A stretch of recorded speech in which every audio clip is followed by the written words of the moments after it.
Yo, yiggity yo. Forget that long countdown. We are in the mix right now.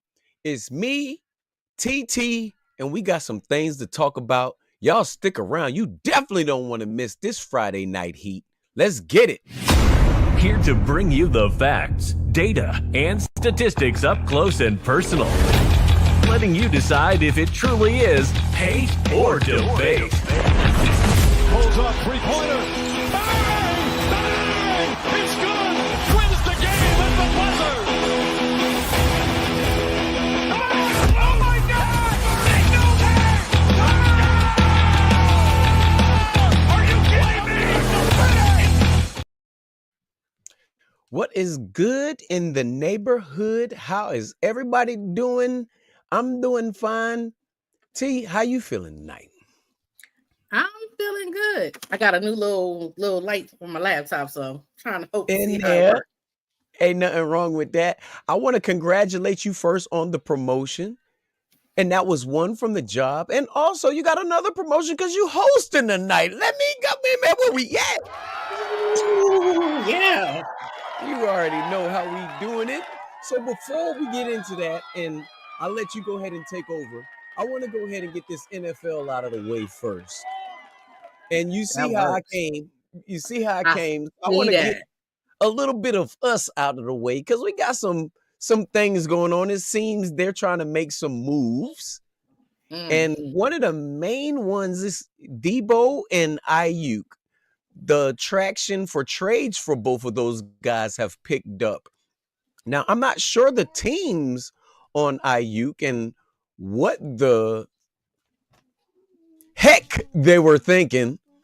I mean, wanting to get that trade, but his knee is pretty torn. But if these guys want to get it, the crazy thing about it, not knowing the teams, I'm kind of confused because Washington, I know for sure that Jaden Daniels want him out there, but not knowing the teams, I Yeah. don't know that. So I can't speculate or say anything too much about that, except for I know they had some talks and some teams were interested. But But who with would be Debo, it? yeah, exactly. And the thing is, they were talking about the salary cap, how it won't affect how we'll be able to pay players or the cash money, but it would just go against what we could do in the long run or whatever. But it's confusing to me. I got to read into that some more so I don't look so crazy out here. But Debo, what was interesting about him, with him being 20 pounds overweight, and I think that was him doing that to try to get up out of there without saying he wanted to get out of there, and then ended up saying he wanted to get out of there anyway. I'm sad because I know the type of player that he is. And I know once he leaves or whatever, he's going to snap back in shape and look like the Debo of 2023.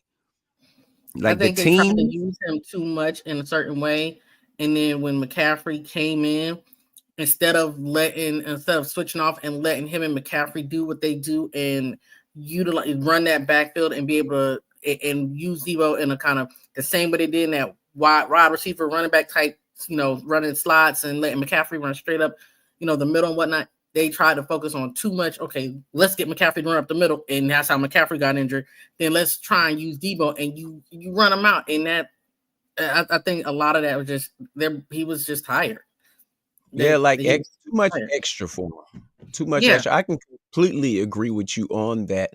And I thought that it was kind of crazy the way that they did that. And him being 20 pounds overweight, the teams that are interested in him, which is interesting to me, first is the Commanders. So you want he IU could do and you want something. Debo out here. And with Jaden, they could do. Ooh, that offense could be. You talking about messing up the whole NFC East? That You would know what give I'm Philly talking a about? run. That would give Philly a run. It will give everybody in that NFC a run because we know what Debo can do, and not just being overweight, or how they said double Debo with cheese this year and all of the picking and everything. I know what this guy can do. That's why I'm Mhm. so hurt about them even exploring trades and stuff with him when we just paid you. Man, we talked about this earlier this year a lot of times. Man, you got to play your contract out, man. You got to stop letting the players dictate what you're doing, and you gave them all kinds of money, because if you let them leave, that's going to be money that's against us and hurting us in the future, you know what I mean? And Yeah, then I don't think it's gonna go through though. I don't see it because of all the logistics and them um wanting to try and bring in Joey Bosa with that. I don't think they're gonna, because they're not gonna get what they want for either of those players, and that's in comp picks, just any of it. They're not going to get what they want, or what they're really worth, honestly, in a trade, so to speak. They're not going to get that. So I think it's more so talk to see what's out there.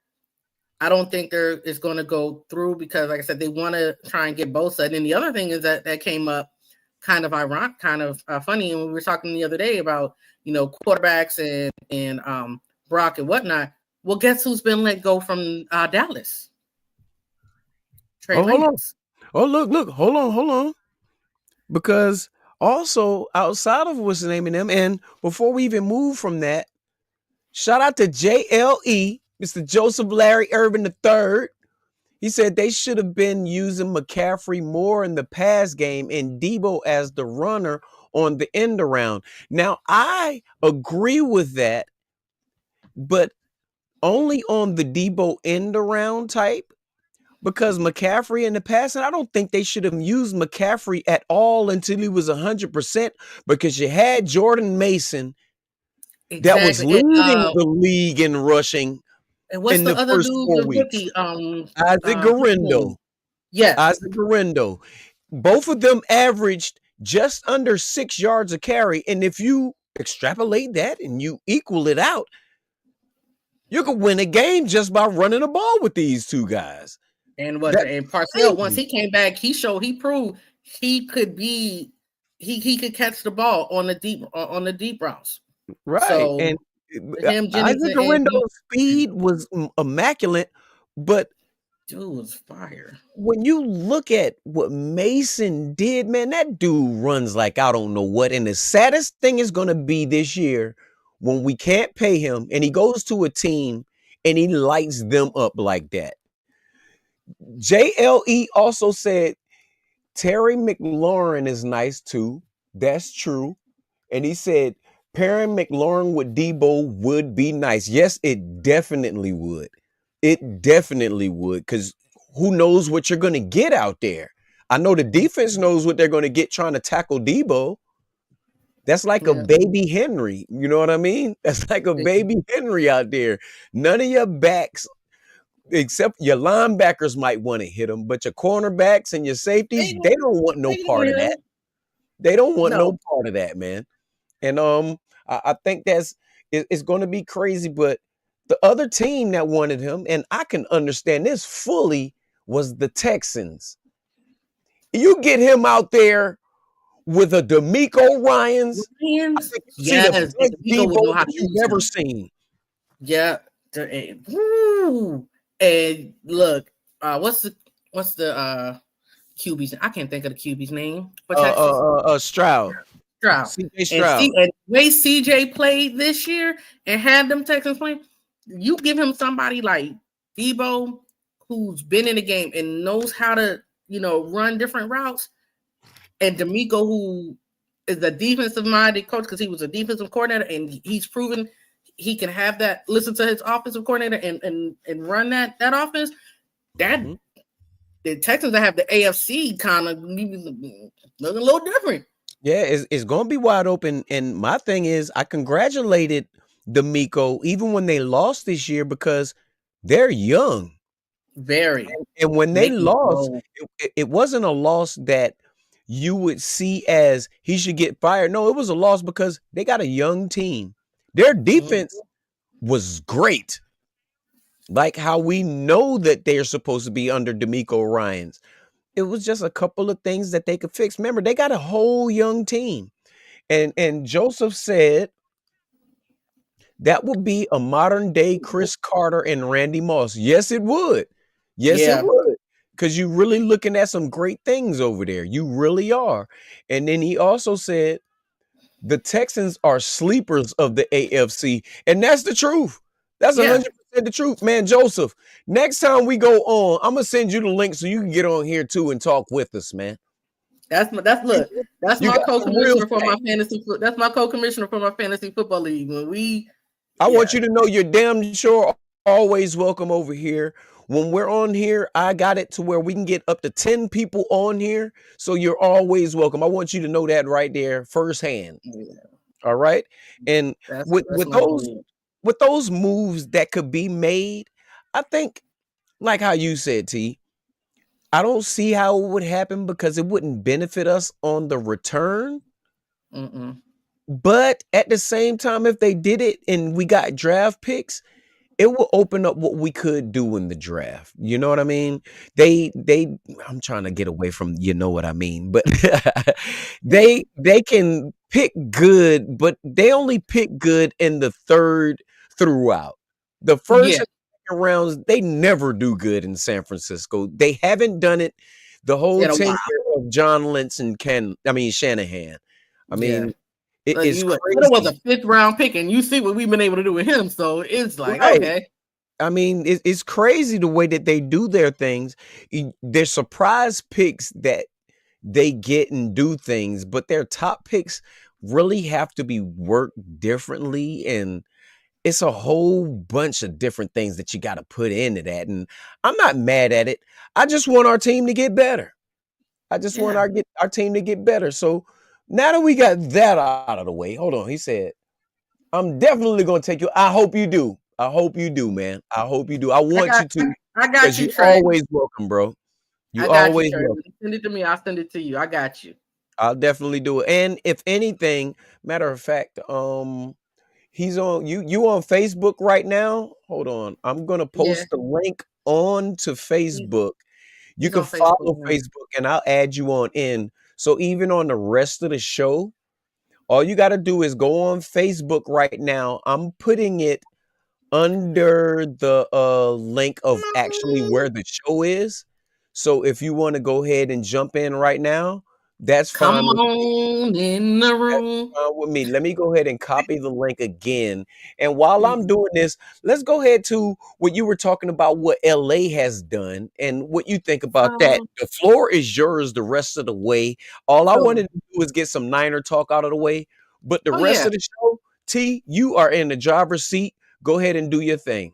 Before we get rid of Nana talk, I'm kind of curious though to see if we can bring in Joey, because we can have Joey on one side Oh, and yes, Nick on yes. the other. Go ahead. That That that pass rush, right? I mean, Quarterbacks is gonna be a little scared. So like, why I why wouldn't you try to do that if you got the I would opportunity to? I would love to see it. And with Salah back as a defensive coordinator, Oh my goodness. I'm like, wait a minute, let's see what we can Preach do. to him. Okay, so Preach to him. mm. Whew. And also, Got a little bit excited. My asthma about to act up. Got a little excited. they got rid of Greasy too. Yeah, yeah, That was and crazy. And he said that he's was not crazy. retiring. He probably gonna take a year off and he'll I be think he right just needed. back. I think he needed a reset. He just needed a reset. It with everything going on and Brock's injuries. I don't think people really understood and really paid attention to. But Brock's injuries was so much more extensive than I think what people realize. And this is coming from a healthcare perspective. Uh-huh. It was they. That elbow injury could have been a whole career. That UCL could have been a whole career ender. Mm-hmm. So for the fact that he was able to get, have the surgery, get back into training, say what they want. Yeah, he doesn't really have the arm. He doesn't have a cannon like, where he can consistently throw bombs 40, 50 yards down the field all the time. He has some issues where playing in different weather temperaments he's probably not as used to or as confident in. But he was not 100%. Yep. And what scared me about him coming back was it took me back to when RG3 came back, and remember RG3 was playing under Mike. The same family. So RG3 was playing under Mike, and I think they pushed him in and they pushed him back too soon, and that's what had hampered his career.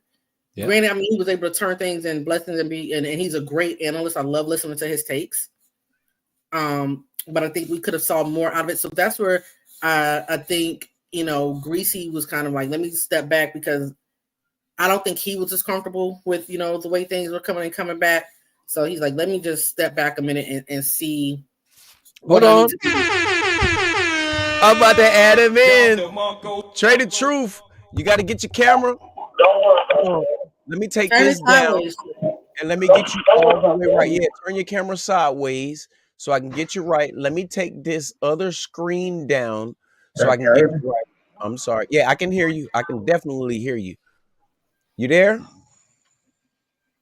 Turn your camera to the side. Oh, hold on. I'm trying to get it working. Yeah, you in the dark, bro. Yeah, because we can definitely hear you. We just can't see you. Turn your camera to the side. Yeah, we can hear you. Turn your camera sideways. Yeah. Like, turn your phone sideways, sir.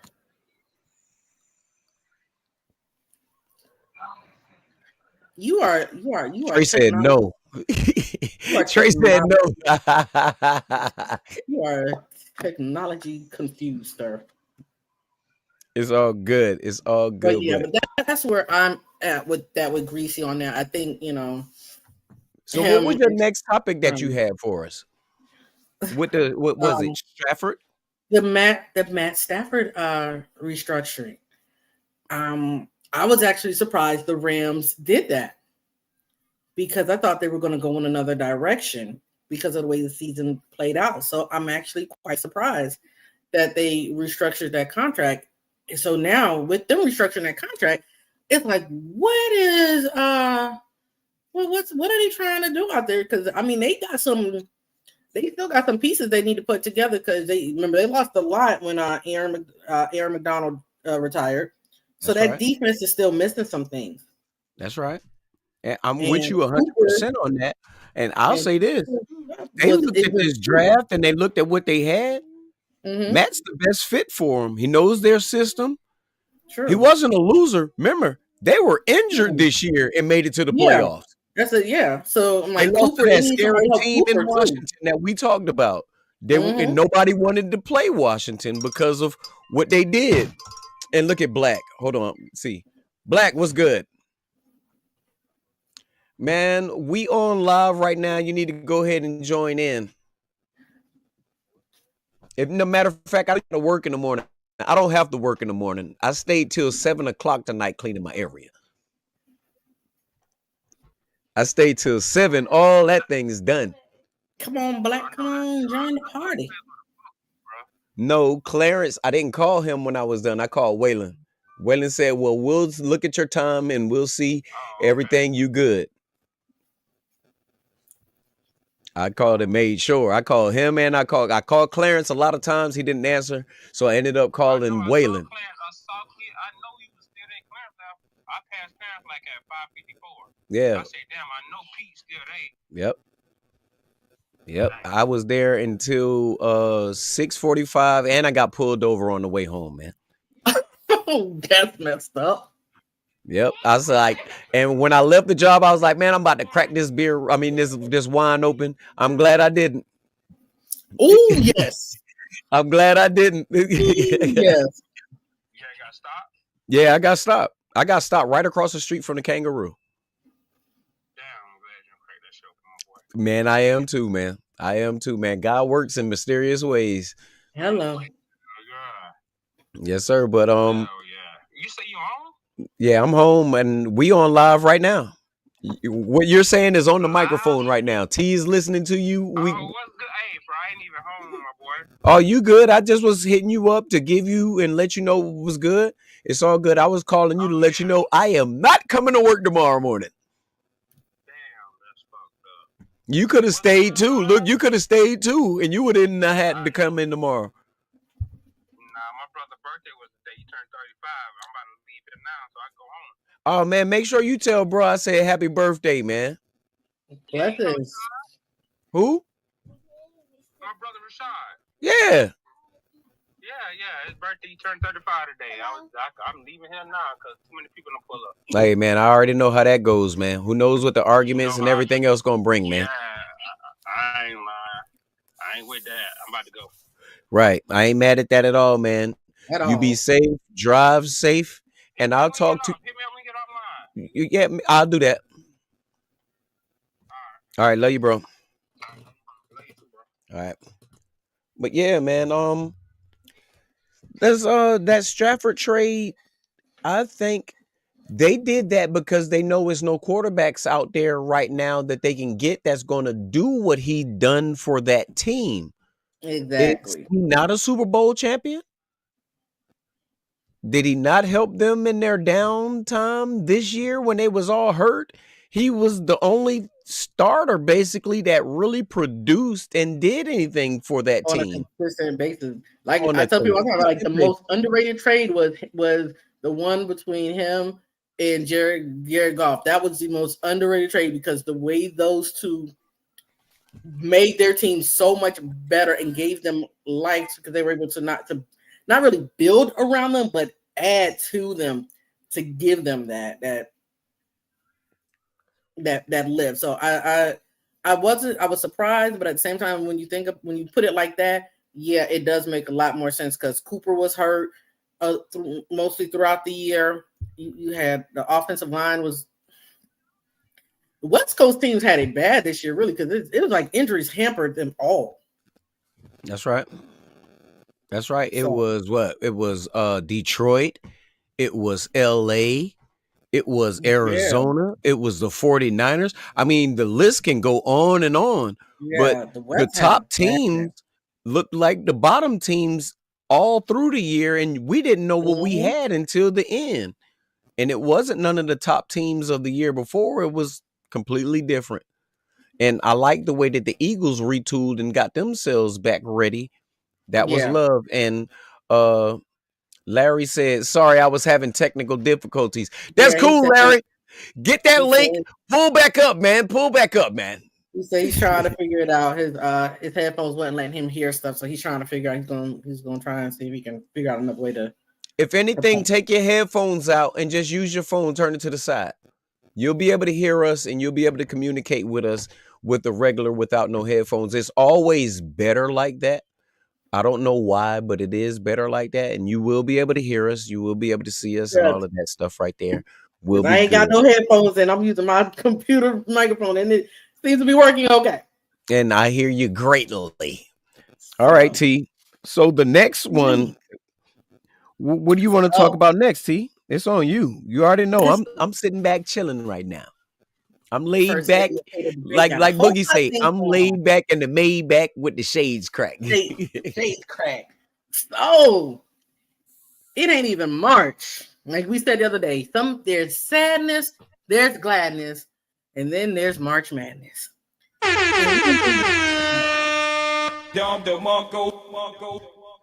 ain't even got the March. We ain't even got the March. Already maddening. And what is beautiful for me as a person who loves the game, as a person who's played the game, who's been around, people, family members that's coached and deep ingrained into the game, to be able to see the women's game as it's evolved to the point where I think this year, the women's tournament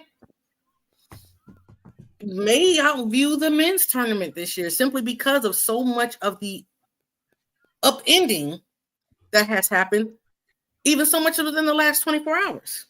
Yeah, and even over the men's because the WNBA is rising right now, like how we've been talking all year. Last year, remember, we were talking more about the WNBA than anything, and the men's is not as exciting. I can't say they're not exciting because they are, and March Madness is coming. But with the the NCAA women's doing what they're doing, and all of these players doing their thing, man, I'm ready for it. But last night, some things had went down last night. Where you want to start about last night? First, before we gonna start at home. Let's go. We gonna start at home because when them lady Gamecocks, if y'all wasn't watching ESPN at 9:00 last night, I don't know what y'all was doing. I don't know what y'all was doing. Them girls went down to Ole Miss, and shout out to Coach Yo, because she got them girls at Ole Miss playing some ball. Them ain't no scrubs down there. Them girls came to play. But the Gamecocks was like, y'all want to sit here and play in our face and tell us we may get a share of the conference title, and we're gonna flip a coin for the top seed for the tournament. We're gonna make y'all out. Dawn got some feelings about that one. 75-59, they butts. And them girls came to play, and Shania Fagan was in her bag. 22 points. Man, what is you talking about? And that was in 26 minutes. She was in her bag. And then Chloe Kitts. Before you get off of her, hold up. There you go. Trey, Trey the Kane. He got these lovely spectacles on too. Oh yeah. Yeah, he does. He got his specs and everything on. And like you were saying about Fagan, like you said about they make me feel smart. They make you feel. Hey man, ain't nothing wrong with that, man. Feeling smart is great because you can play the role and fit on in there, man. Exactly. Oh yeah. Thank you for joining us, Trey. Thank you for supporting being my. Yeah, I appreciate you. When I told him I was doing this, crowd cheering for you, man. We love to have you in here, man. I heard nothing but great things about you, bro. Just let me know. He's like, let me know. I'll watch. So thank you. I got to talk with you a little bit before we get out of here about this fantasy thing that y'all got going on, because I always wanted to get into it, but I don't know much about it, and I don't get into anything where I'm an instant loser. I want to learn the ups and downs, the ins and outs of everything before I get into it. So I'll be bringing the facts, data, and statistics on what I'm doing, man. I'm not just going to jump on anything willy-nilly like that. I think, Trey, we've been doing it for how long? Almost 10 years? Yeah, when it'll be 10 years this year. Yeah. That's love. That's love and respect. But like you were saying, Fagan, she did what she did, though. 26 minutes, 22 points, 6 rebounds. She went 10 for 13, 2 for 3 from the free throw line, 5 blocks. She had 2 turnovers, but you wouldn't have known about that. Nobody cared about that. And that victory that they had last night, man, nobody would have cared. She had one block that turned into a Joyce Edwards basket in transition. Like, no, not Joyce. No, it turned into Raven. She blocked the shot and came down, and Raven pulled up a little 15, 20-foot jump shot. Yep. I want to put this little trinket in before I talk about anybody big. McDaniels played 3 minutes, had 3 points. A 3-point play, matter of fact. You know what I'm saying? She wasn't playing with her time out there. She was like, you know what? I only going to get this time right here. I'm going to do what I'm supposed to do, and I'm getting on out the way. I call it Mighty Mouse. 3 minutes and straight zeros on the stat. She wasn't a cardio worker out there last night. Nah, I call her Mighty Mouse because she be in there. Yeah. And my girl Chloe. Say, is that your smoke detector? I got him. Don't even worry about it. I got him. No, I don't have a smoke detector going. Oh. I was like, I heard. Anyway, girl Chloe. It was the background thing. I turned his background noise off, so he good right now. Oh. Okay. My girl Chloe, like we said a few episodes back, the one thing Chloe put in work, because if you go back and look at Chloe's previous tapes. Remember, Chloe couldn't hang in the middle. Chloe couldn't hang in the low post. Right. She was getting knocked all over the place. That girl got in that weight room, started, lifting weights and whatnot. Do you got a TV on over there, Trey? No, I ain't got nothing. Okay. What does it sound? Does it sound like a hissing sound or something? No, it sounds like a little bit of extra TV noise or whatever, but you good. Oh, no. The only thing I got going is this oxygen concentrator. I ain't mad at it. Like, Let's get it. Yeah, but like Chloe was in her bag. That girl, and mind you, that's the first triple double. I mean, that's the first. Yeah, you know what I'm talking about. 16 points, 13 rebounds, 10 steals, 10 assists, 4 6 steals. for 10 on shooting. Free throws, she was 3 for 3, 1 for 1 on 3 points, 4 steals, 1 block, 1 turnover. Man, come on, man. She was, like you said, she was in her bag. Chloe was in her bag, and it was beautiful to see, because that's what I've been waiting to see from Chloe. Because first of all, to come to play for Dawn, you got to be able to play, especially when you're called on. And Chloe, remember, Chloe did like Adele. She came early to rehab. So it was like, Chloe, something when Ashlyn went down, it was like, okay, one of y'all, somebody got to come and step into the gap. And so to see Chloe and Vegas, and usually the bench is who plays. The bench is usually who gives us that spark and who outscores everybody. They was holding Joyce and Fawali to. They was clamping on them, because they knew that's what they knew. If they clamped on them, that shut down some of our scoring production. That's right. So to see Fagan and Chloe and even Raven come up with, because even Pow was off. So to see, everybody else kind of chip in, and it's like, okay. Shout out to Don for making those moves right there and putting the good players in to help them push that team to where they needed to be, because if she wouldn't have made adjustments, that would have been a stupid loss. It would have been. You know what I mean? But Dawn, like I said, Dawn is one of them elite coaches that knows what she's doing out there. She lets the players play. She lets them figure it out. If they don't figure it out, she makes adjustments. And she doesn't wait too long. She watches the game as if she's playing the game. Exactly. And that last timeout that she called with like 4 minutes left in the fourth quarter, that timeout was called specifically to draw up a play to get Chloe that last assist. Because once Chloe got that last assist, you saw she was like, okay, take me out. That's right. That's right. So, but in all of that, and them girls doing that, we had some upsets last night. So when they brought out the top 16, when them girls first started, they revealed the top 16 of the NCAA. We were in the number 2 slot. USC had moved up to the number 1 slot. Notre Dame had a number 1 slot. UCLA had a number 1 slot. And who was the other number 1 slot? I have it. I can't remember. My brain is, if I gotta remember, I'm a mama, and my brain. What was my UConn at for that? I'm about to because they beat the brakes off of somebody similar last night. UCLA, Texas, Notre Dame, and USC were the number 1 slots. Were the number 1 slots in the top 16. Notre Dame. I can't understand that. Was ranked number 3, right? And they put us in the number 2 slot. Okay, you don't want to put us number 2? Fine, we'll take that because of that UConn loss. Cool, right?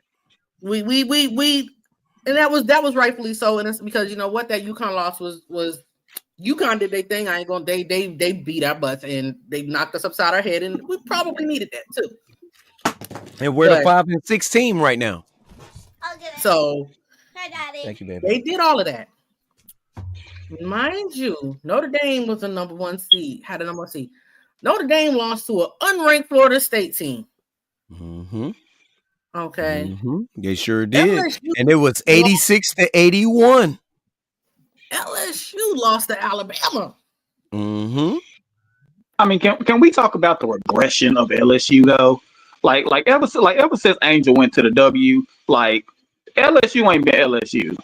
I mean, they still got Flage, and she trying to do a thing, but they're just not it. And on top of that, Haley Van Lith is going off at TCU.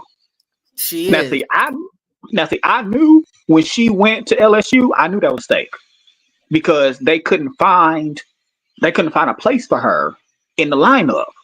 And see, Mm-hmm. Haley Van Lith ain't no off the bench player. Like Right. Haley Van Lith is a starter, like all the way. That's right. So her having to come off the bench and finding ways to score and she wasn't happy. You can tell she wasn't happy. Exactly. So her transferring to TCU, that's really helped elevate her game. Like she balling. Mm-hmm. That's true. Because Anissa, and I think with Haley, it was a battle between her and Mulkey. I don't think once she got there full time, I think it was a battle between her and Mulkey. And then you have like LSU has good players. You got the freshman over there. That girl can play. What's her name? Michaela Williams. And then Anissa Mark was a good kid. She had 22 points last night. Them three, you got them three, but you can't. The problem is you can't just play them three.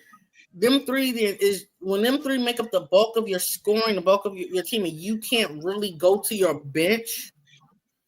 That's going to hurt you in the long run. And I think we saw that frustration last night because there's no way a team that with LSU's caliber should have lost to Alabama.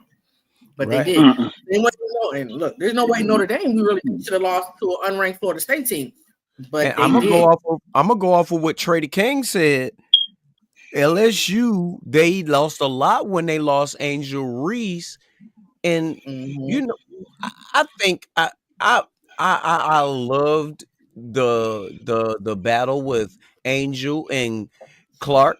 Well, how they were doing their thing, the battle of it was Larry Bird and Magic Johnson when they did their thing, and even in the league, baby.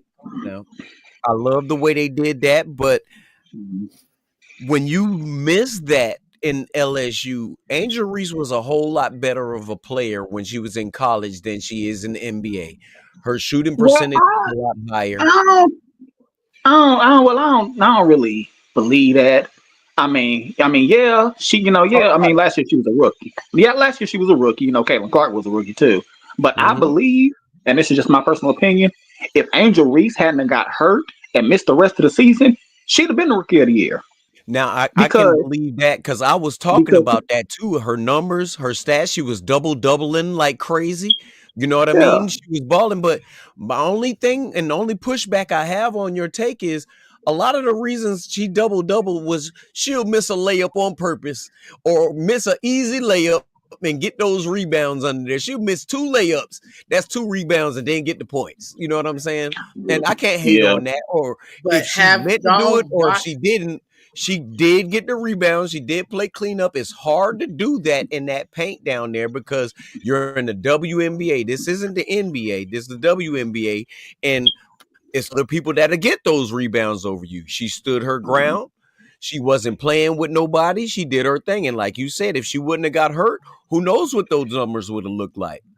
And if you watched her lately in the Unrivaled League, she been going off. She's working with Lisa Leslie. So when we come to the season starts, you're seeing it now. Like I think the Unrivaled League is so it helps them not only get ready, stay home and get ready, but it helps them develop their overall game because you're playing 3-on-3 in a full court.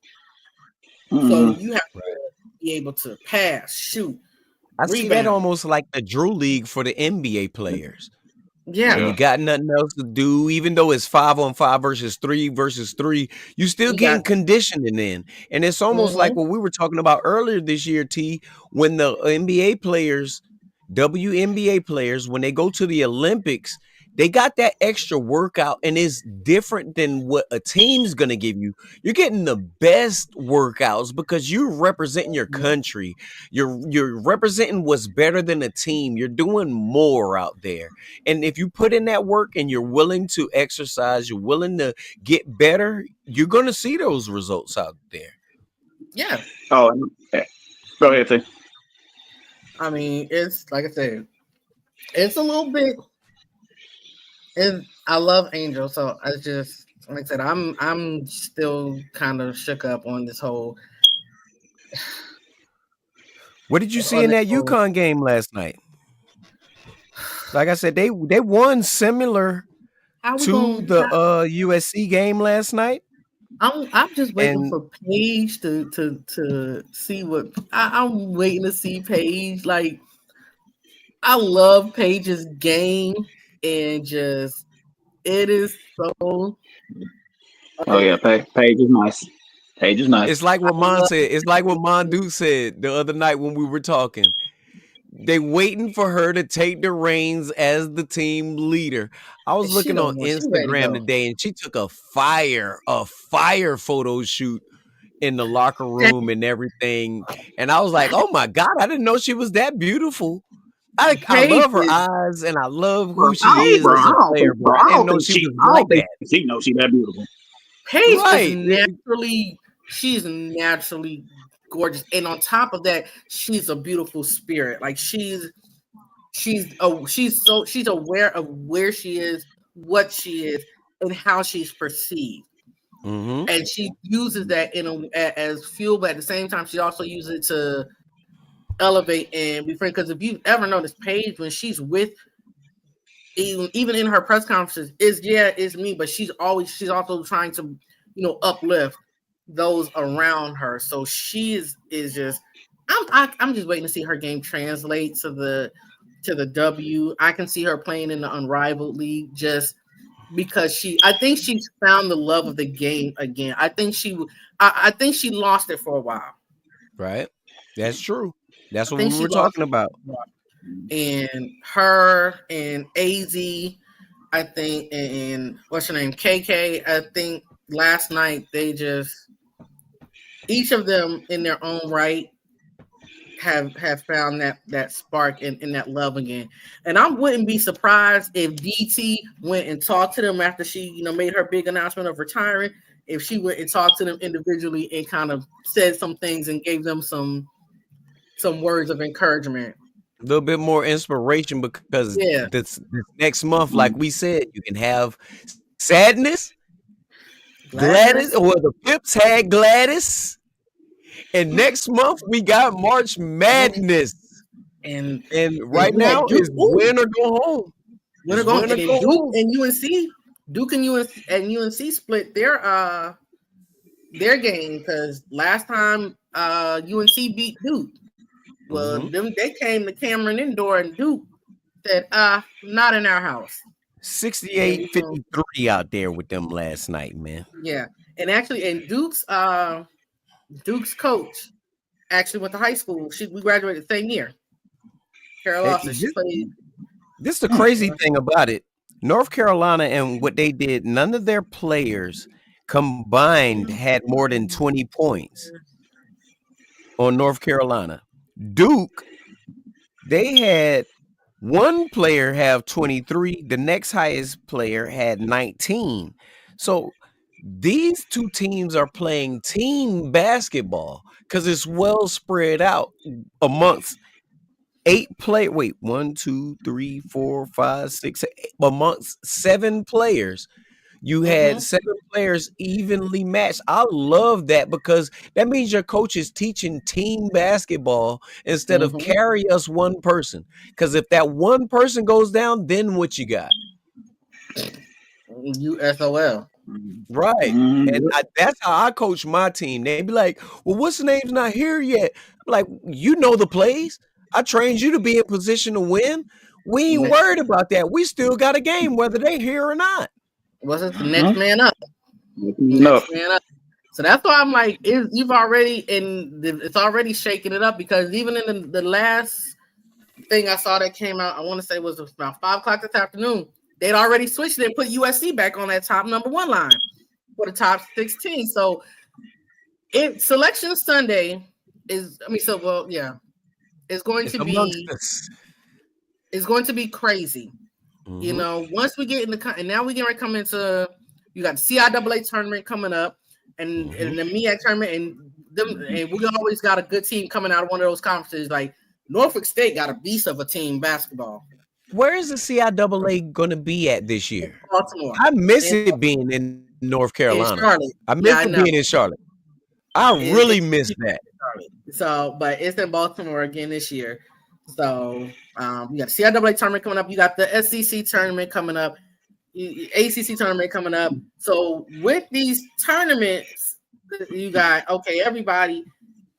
everybody's playing for a seed in the top to get to the big dance. That's right. Speaking of the SEC, can we talk about how Georgia beat Florida the other night? Matter of fact, are we finished with the WNBA? Because we can go ahead and rock with that real quick before we get on. You know what I mean? We're finished with WNBA. We got to get to these tournaments because we still got to get to the. Because I'm still trying to figure out how Auburn. You think Auburn's a powerhouse school in football? The men's basketball team is number one. I ain't heard Auburn's men's basketball since Charles Barkley. So Auburn ain't playing. Auburn ain't playing. Well, let's talk about it then, bro. Let's go ahead and talk about that, man. Go ahead and get your take in right now. Yeah, come on, Trey, come with it, bro. Come with it. Okay. Well, like T said, Auburn is a real surprise team this year. You know, because nobody. Not with your Auburn. Go ahead and talk about what you thought about Georgia knocking off Florida. Yeah. Well, okay. Well, that game, Florida came in a little cocky.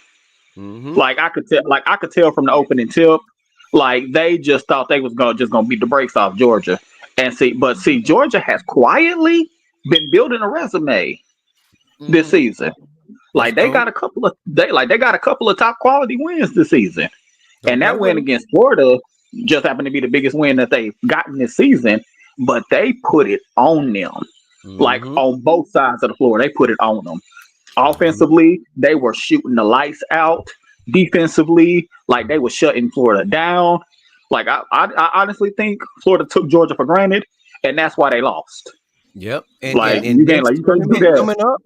This tournament coming up, you can't take nobody for granted because those sleeper teams will be the one. Remember, you don't get a series in the tournament. You got one chance and you're out of there. Win or go home. And if Georgia makes it into the tournament, I believe Georgia's going to be that sleeper team. Right. I think they'll be that sleeper team like how the Lakers and how the Golden State Warriors overnight became bigger and better. And I see them doing things. I think they're a scary team to the people that's there because the stars, think about it. Who are really the stars out there? They're a well-rounded team. You don't know who to game plan for because if you game plan too much, they got extra help all over the board.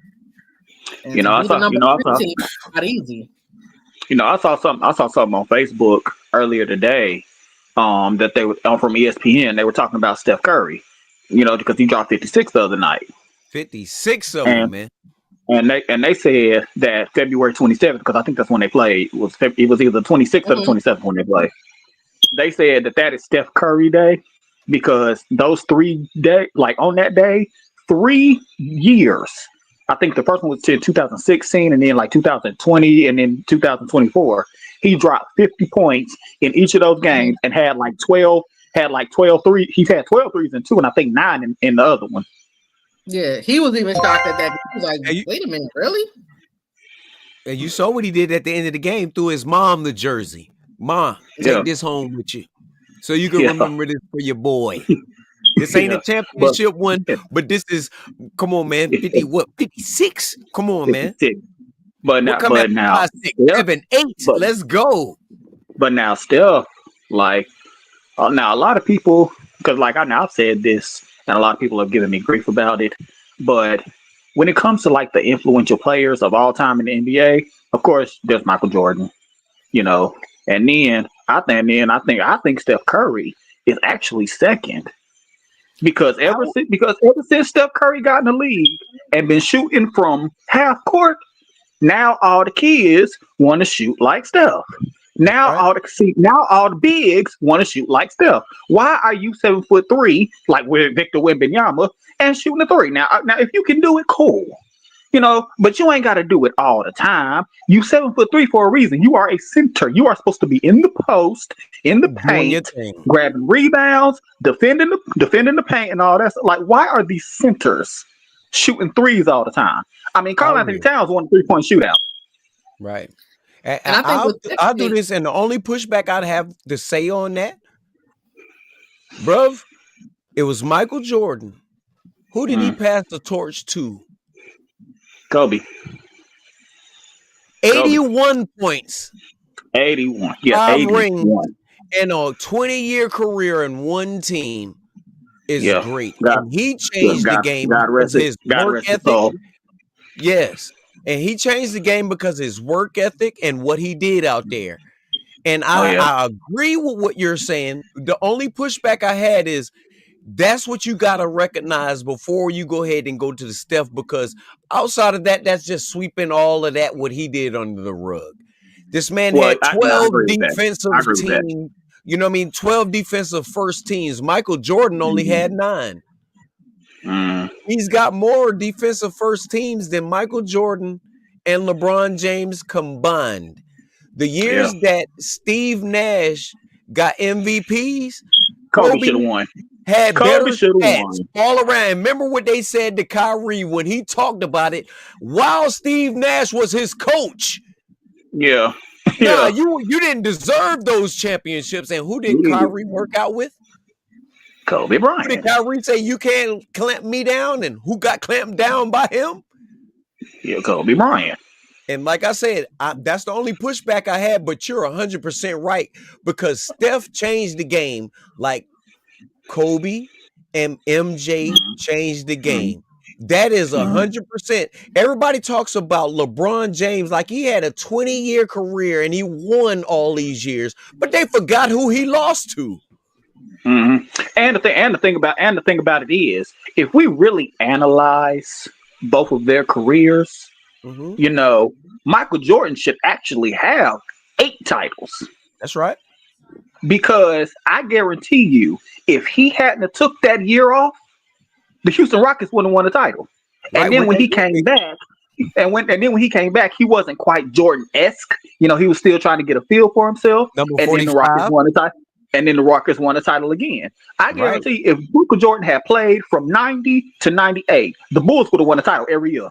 You think about it like this, and on what you're saying, he was so good, they made it to the Eastern Conference Finals and lost to the Orlando Magic, who got embarrassed by the Houston Rockets.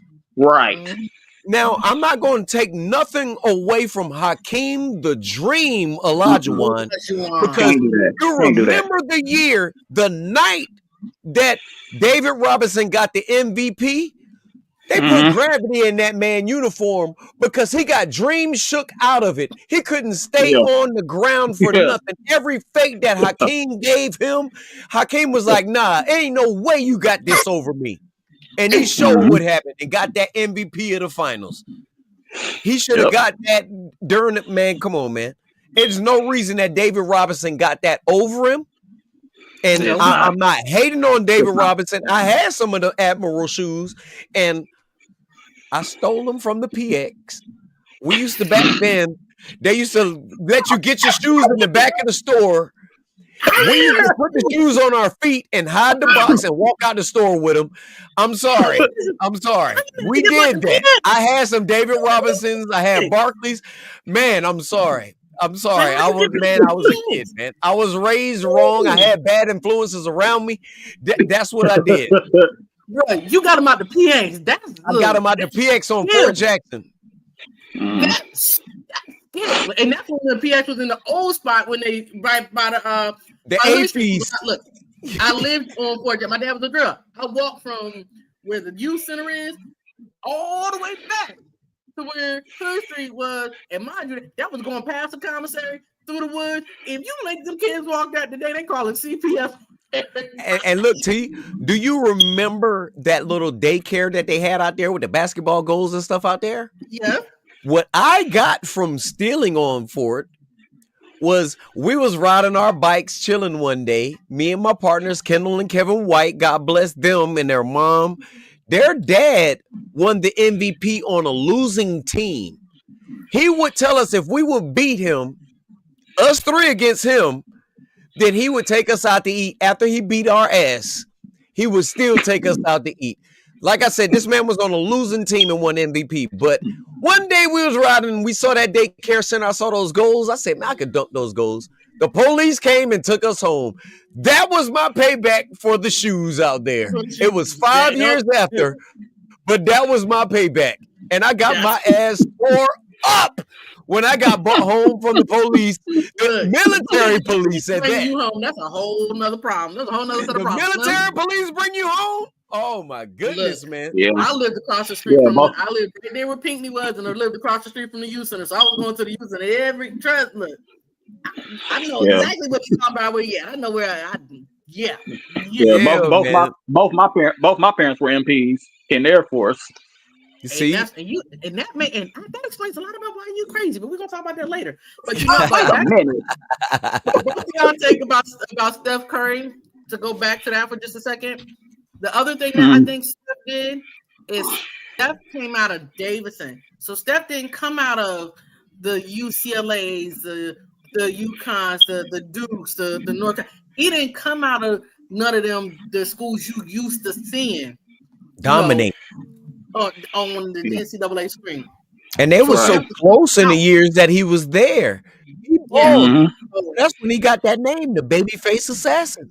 So for him to come out of school like that, I think it also, as far as kids, to let them know, you don't necessarily have to go to a big school. You can come out and shock the world and shock the league and show them that, I may have went to this school, but I got skills. I can play the game.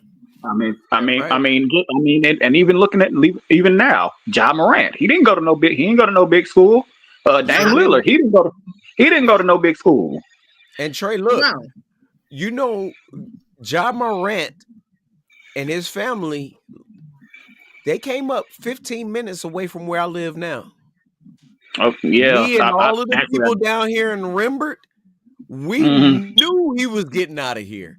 And I didn't really know who he was till my partner Trick, DB Trick, shout out to you. He was like, yo, you need an Abel. You hear how I'm saying it? Real country down there in Rembert.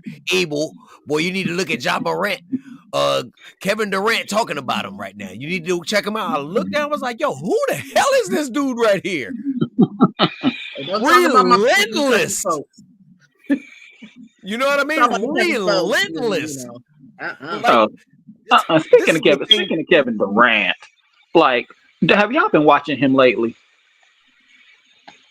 Kevin Durant, like he don't want to be in Phoenix. I don't think he never wanted to go. He never wanted to go to Phoenix to begin with. I think he wanted to be in a better spot. But looking at him now, he just looks checked out when you watch him play. Like, of course, he's Kevin Durant. He can score 30 in his sleep. Like, but he's not really giving too. He's not giving the effort. Like, he's not trying. Like, he really don't want to be in Phoenix anymore. And Brian Windhorst, Katie's an East Coast boy. Remember, Katie's from PG County, so Katie likes to, and that my formative years was done in the DMV. So PG ain't no joke to come out of either. So I think KD, he being out there, it takes him away from what he loves. He loves his mom. So I think he went out there because he thought it was going to be a better fit. But I think it's not only it's not a good fit for him. That coupled with how everything else, he's like you said, he's checked out because he's like, this ain't a good fit. Now I'm think about it like this.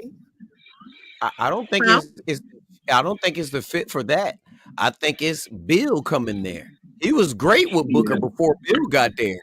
Once Bill got there, that's when that checked out attitude and game came.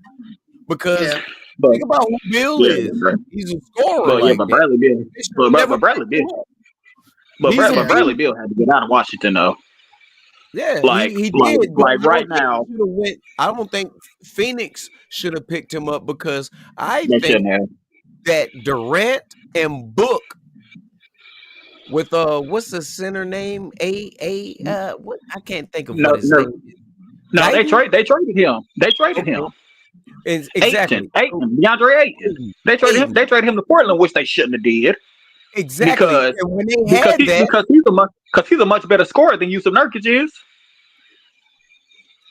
and look at what they got now. You got all of the you got guards that score, and you got Mm-hmm. AD. I mean, you got KD with them. Now, Booker. This is my bad thing about it. Booker took a back seat to all of that. When Booker is better than all of those players, if you think about the size and all of that, what did he score? Top max 71 points. Mm-hmm. He came nowhere near that since all of the help came out there. Help is good, but when you can ball, sometimes you just got to let leaders lead. Help is only good when you're able to implement them into a system or a program where they can utilize their strengths and play off each other's weaknesses. So That's why I always like when I kitchen, it don't work. So would you say off of that is coaching that made things like that? Because if you had a better coach that could utilize everybody and make everybody shine the way that they're supposed to shine instead of I think Doc Rivers would have been better there because of what he did with the Big Four in Boston. Yeah. Now he's had a horrible coaching tenure outside of that. Going to the Clippers, losing, looking at what Philly's doing out there. But if you would have put him out there with Philly, he knows what to do with winners. Yeah, I think it's coaching. I would put that. Well, I think it's a little bit of both. It's coaching and front office. Mm-hmm. Because if you look at some of the earlier teams that were down there, like the Bulls or the 2000 Lakers, their general managers had a way of going to get players that fit in the system. Mm-hmm. Now for the Bulls, everybody knew Jordan was the star. Jordan was going to be the main. Jordan was going to be the main scorer. The ball falls. Had to go with his hands. Like it begins and ends with Michael Jordan. But you have to have good complementary players around them. You have to have a Scottie Pippen. You have to have a Dennis Rodman. You have to have a Tony Kukoc, a Luke Longley.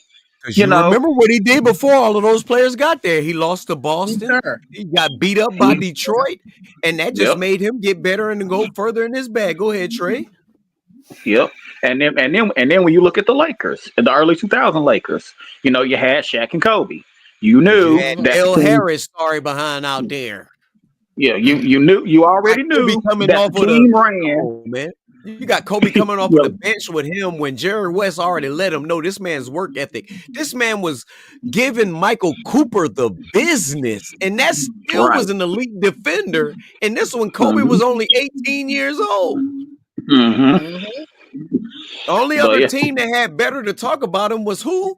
The Boston Celtics.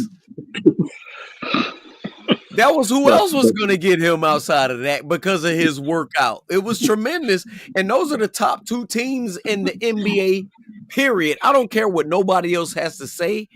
The league is so much better when Boston or when LA is in the championship. It doesn't matter who they're playing against because other teams have to have a chance. Other teams grow. Other front offices grow. But when you have those guys in it, it reminds me of the Magic and Bird era and how they brought the NBA to where they are on elite status. We went from pre-recorded games to must-see TV with these guys. Mm-hmm. We went from a regular basketball team to Magic Johnson changing the Lakers to Showtime. Showtime, baby. Showtime. We saw Kobe change the Lakers to the Lake Show. The Lake Show, yep.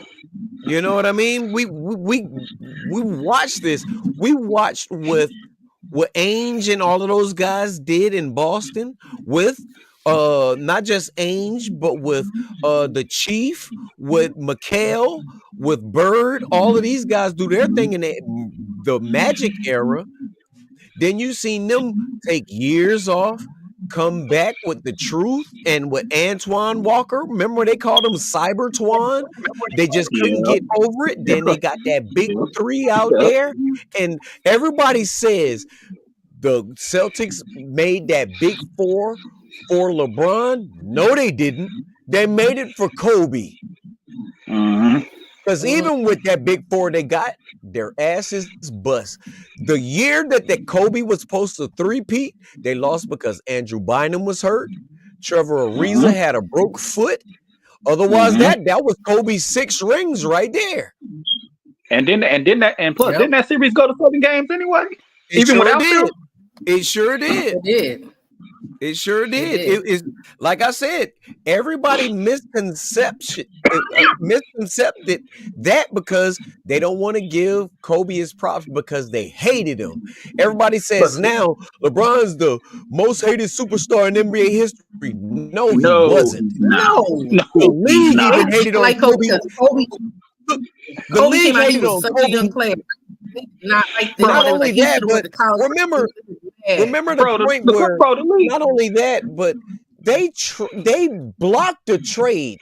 LeBron just got Luka, but the NBA blocked the trade with him getting Chris Paul. They blocked it. How you do that? They didn't want him to get that 6 rings so he can be compared to the GOAT.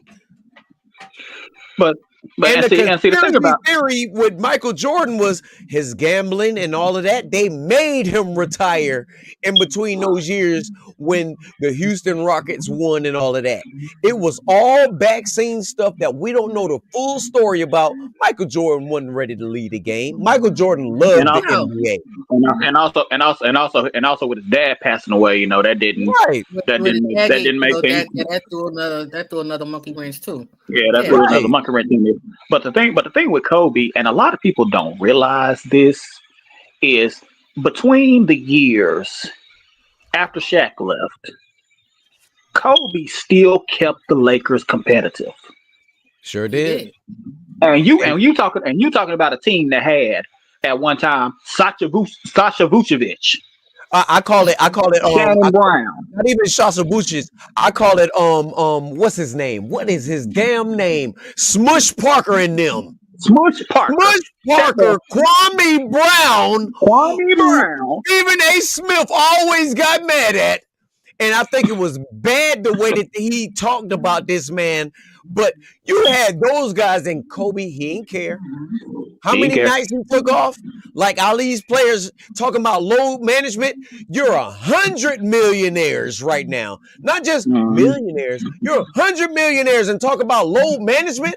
When people pay paychecks to see you play and you show up and you in street clothes, Kobe never let his fans down. If Kobe could play, even with injuries, he's out there.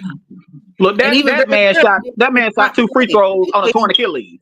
On a torn Achilles, and look, didn't get carried off like Paul Pierce when he shitted on himself. Yeah, he walked off on his own. Remember the game when he broke his finger, got Gary Beatty to pop it back in and finish the game and finish that year and won the championship with a broke finger on his shooting hand. Yep.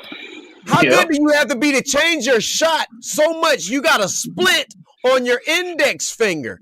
You know how much control that is on your dribbling and on your shooting? Yep. This is ridiculous. But Kobe was just a master of the game like that. And that's the only pushback I had on with Steph, because that surgence and what he did, that work ethic, both sides of the ball. And then you had Curry. You know what I mean? Because you can't just go from Jordan to Curry, because then they'll be like, what was in between that? You know what I mean? But no. You definitely got to give Kobe his props. So y'all tell me this right here. I'll give y'all my 5 top players that could have been: Brandon Roy, Tracy McGrady, Grant Hill, Derrick Rose, and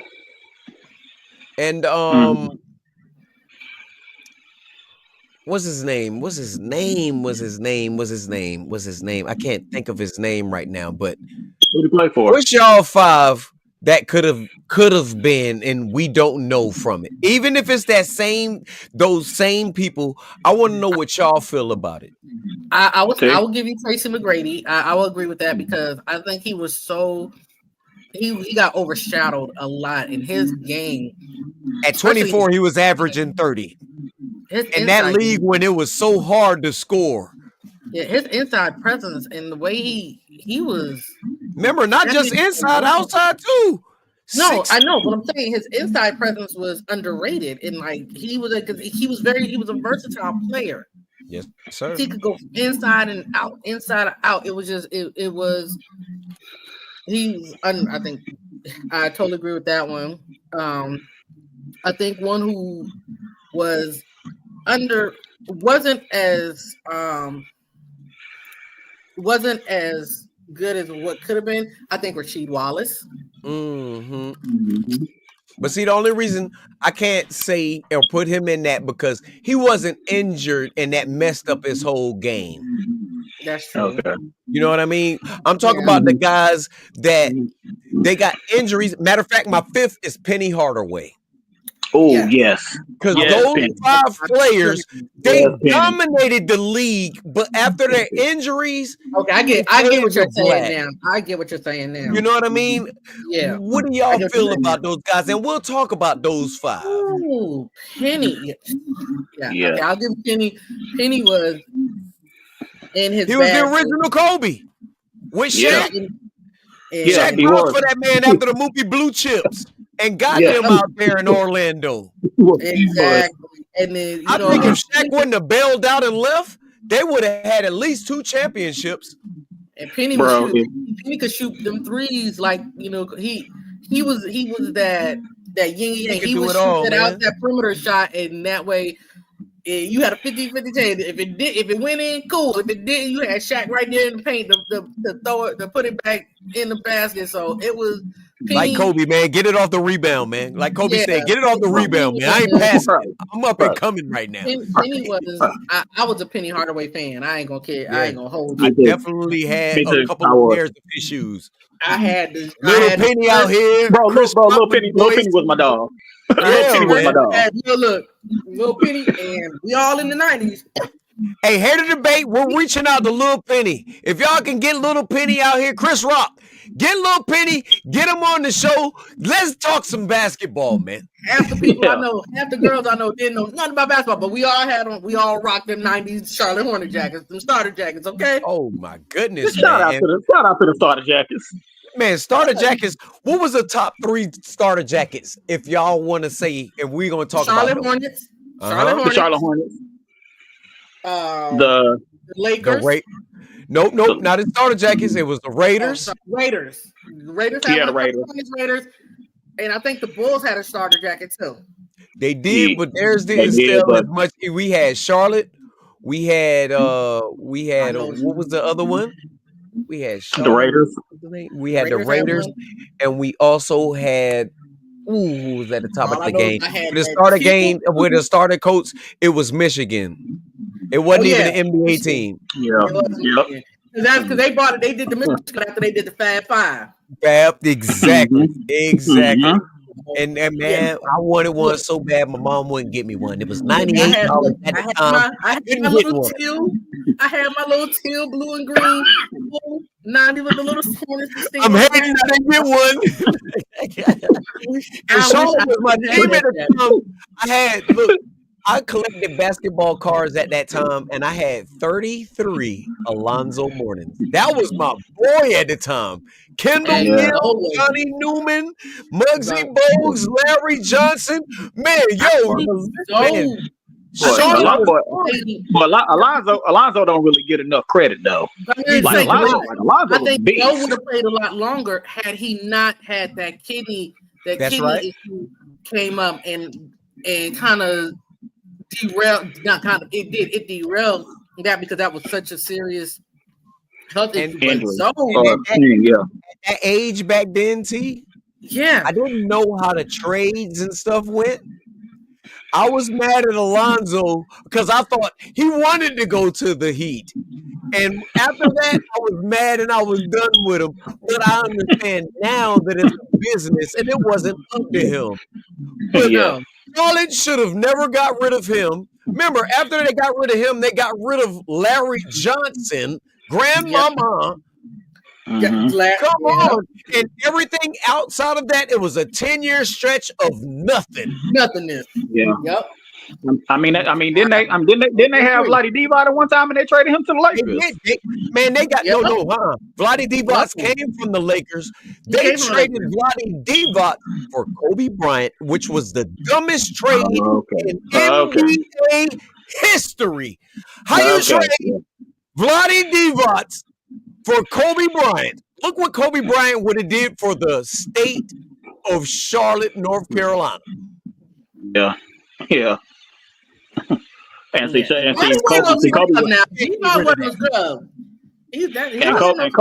would have been such an attraction. Players would have wanted to come to Charlotte just to play with Kobe. Right.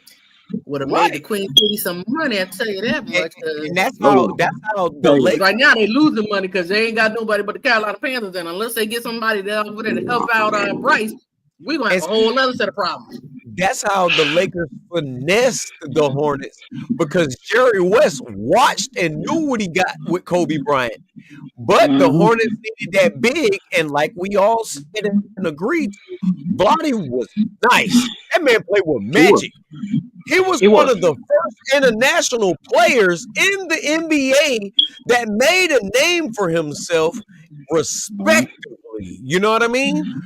I used to love him go up against David Robinson because he was the only other person who could match Robinson. Toe for toe. Size, he could shoot. Yeah. He's the only one that can match him inside and game for point, spread for spread, the whole nine. All right, Trey, who's your favorite basketball team in the NBA? Currently or all time? Whatever you want to choose. Okay, my favorite basketball team of all time obviously are the 90s Bulls. Okay. Because not only did I grow up during that time, but also my dad is from Chicago.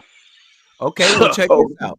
What I'm gonna do, the 90s Bulls, I'm gonna go on a hit for hit with you, me, and T. Now, 3 seconds is the answer for it. If you say you automatically lose. Okay. We're gonna name coaches and players from the Chicago Bulls one at a time. So let's go ahead around the room and let's go ahead of any era. No, just the 90s. Any era. As long as any era. Chicago Bulls. As long as the Chicago Bulls. Okay. You go ahead and start it off since you're the first time guest today. After today, you ain't no guest no more. You can open the refrigerator, get you a sandwich and fix it. You get you a beer. You can sit down and cool out. You can have company over here. But today, you're a guest out here. So we're treating you with the kind. Get tonight. All right. So obviously Michael Jordan. Okay, T. Robert Horry. Luke Longley. Ron Harper. Tony Kukoc. Steve Kerr. John Paxson. Dennis Rodman. Craig Hodges. Luke Longley. Phil Jackson. Horace Grant. Tom Thibodeau. Scottie Pippen. Derrick Rose. Joakim Noah.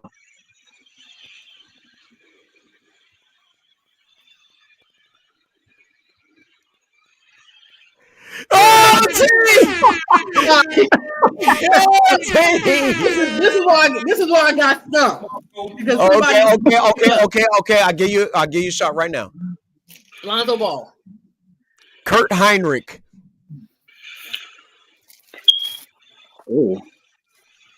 Who'd I say? Did I say Kurt Heinrich? I said Kurt Heinrich already. You did? Oh. I'm out. Oh, Carlos Boozer. Carlos Boozer. Okay. Wes Unseld.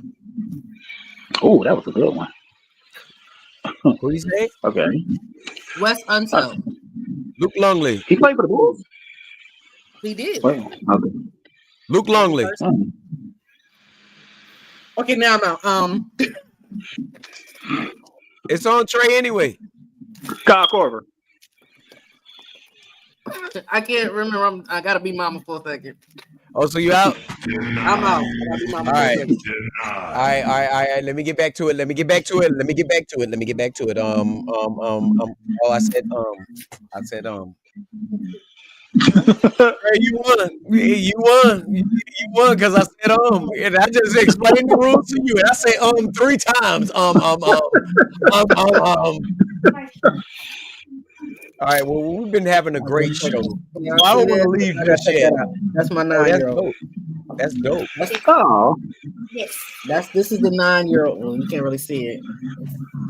It's blocking out, but that's the 9-year-old. Look, when I tell you, I had one artist and now I got 2 of them. I'm out of money. Okay. So I need y'all to watch this show and watch us so y'all can help us get better because we need everybody make sure y'all like and subscribe to the channel, man. We're over 1,000 followers. We're parents. We need more hours. And we monetize and we'll have a partner with YouTube. Y'all going to give a shout out to us because we're doing it out here at the Hater Debate channel, man. Let's go. See, since you're hosting the show tonight, before we get out of here, I want you to give us that fabulous 5.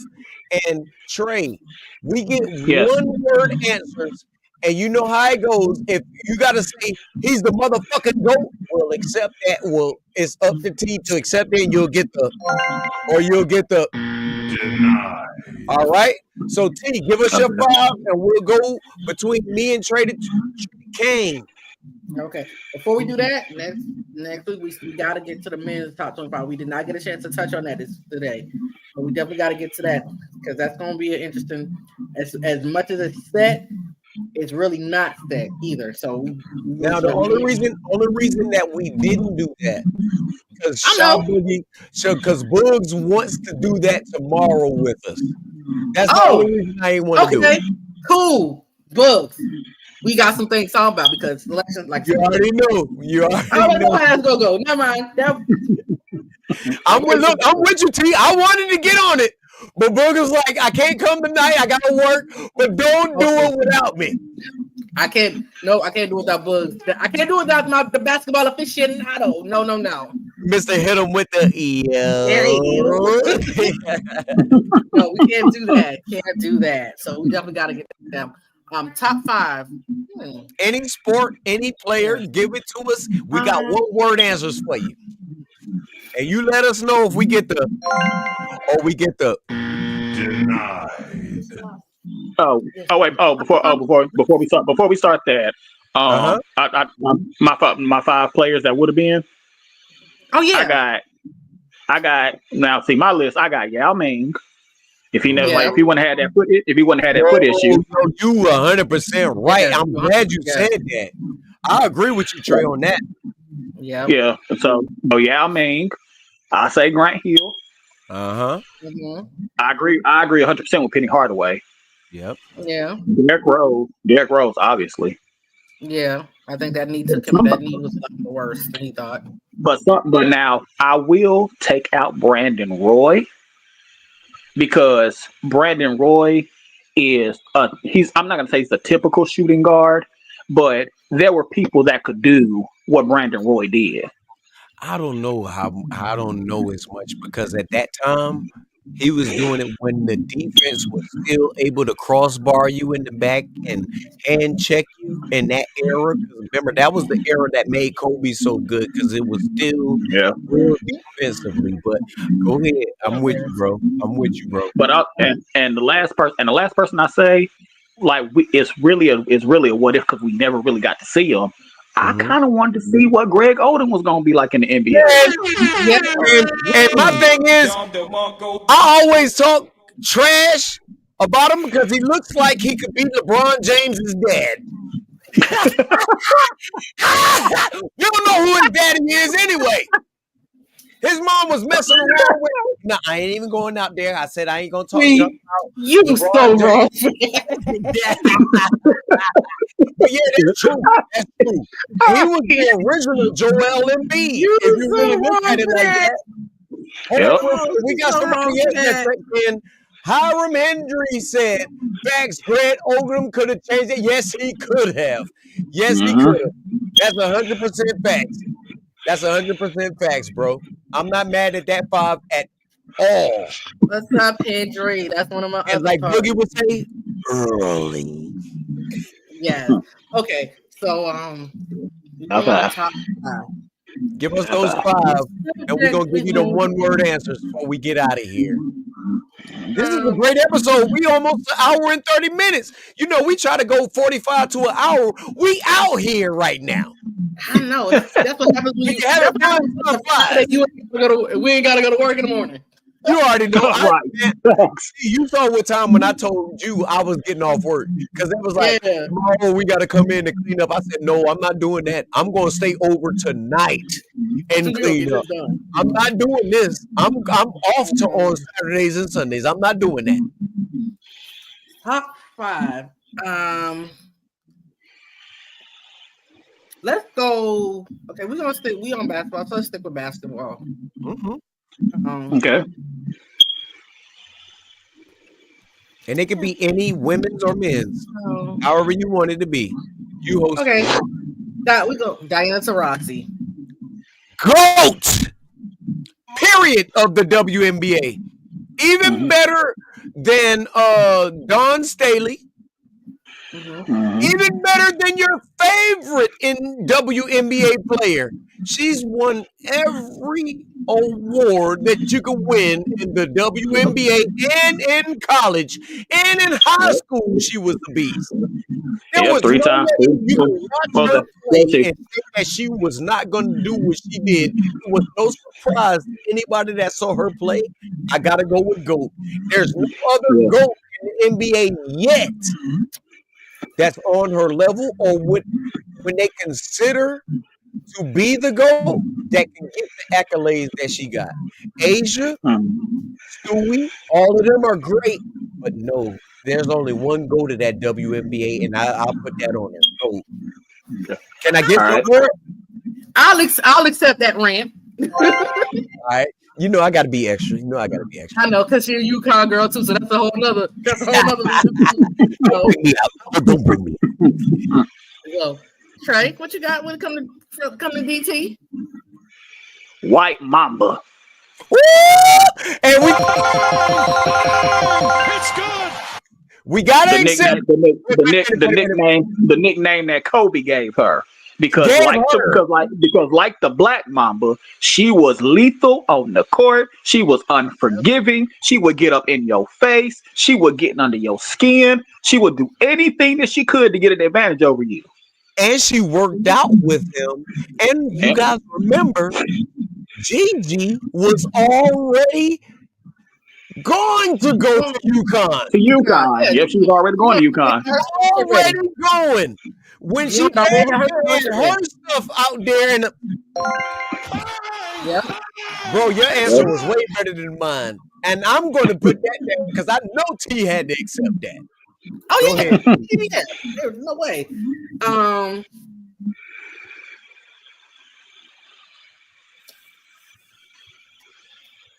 Cheryl Miller.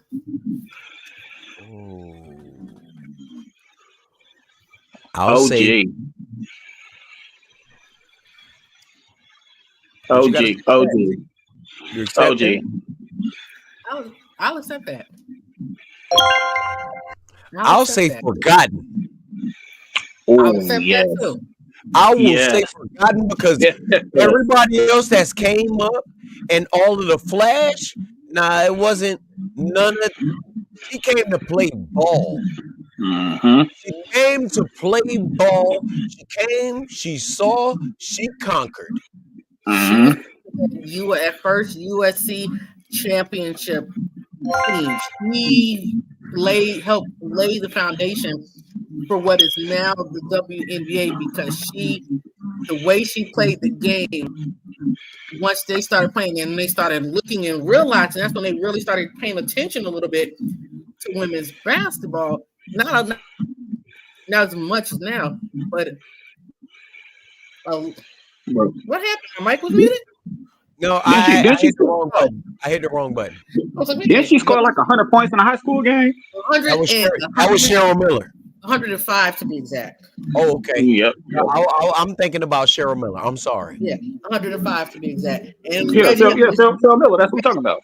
Reggie only scored like 40 something that night, and came home in the car. In the car, it was like, "Yeah, I scored 45." Yeah, how much you scored? Her dad and smiled. Oh, that's cute. Yeah, that's cute. Yeah, exactly what she told him. That was so. So, and remember, she was going to be the first woman player to play in the NBA because in her time they didn't have the WNBA. Yeah, that's how she was just that nice. And I love the fact that how she's getting her flowers now because USC, how with USC, she's there, she's incorporated in there like Juju. Her and Juju have Juju is like. Juju loves her like her aunt, and I love to see the relationship that she's got with the players now.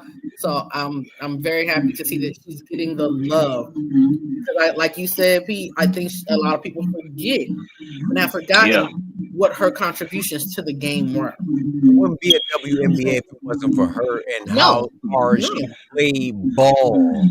Yeah, she played ball harder than her brother did, man. And that's no disrespect to Reggie, but that was his big sister. If Reggie wasn't for her, he wouldn't be as good as he was. Yeah, Reggie was a Steph Curry of his day because there was times when people sending Reggie behind that 3-point line. He was like, Lord have mercy, why can't y'all block him? Because that man was buckets. He was like, I never seen nobody shoot and they wrist touch. Yeah, I remember he was putting the offering plate together. But it was Reggie, he I don't think anybody has ever done this in NBA history except for Reggie Miller and Tracy McGrady. That would score 5 or more points in seconds. Less than a minute. We not talking about minutes. We talking about seconds. No, he didn't. Look, a push off is this. Reggie said, and moved and faked and double wrist him and looked at him with the choke. Yeah, looked at him. Hey, what you gonna do? Get out of here. Okay. So let's see, we had DT, we had Cheryl Miller.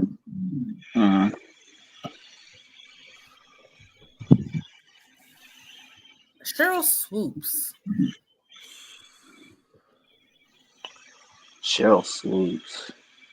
You want to go first, or you want me to go first, Trey? I'll say. Because I already used OG for Cheryl Miller. Cheryl Swoops. Icon. Mm-hmm.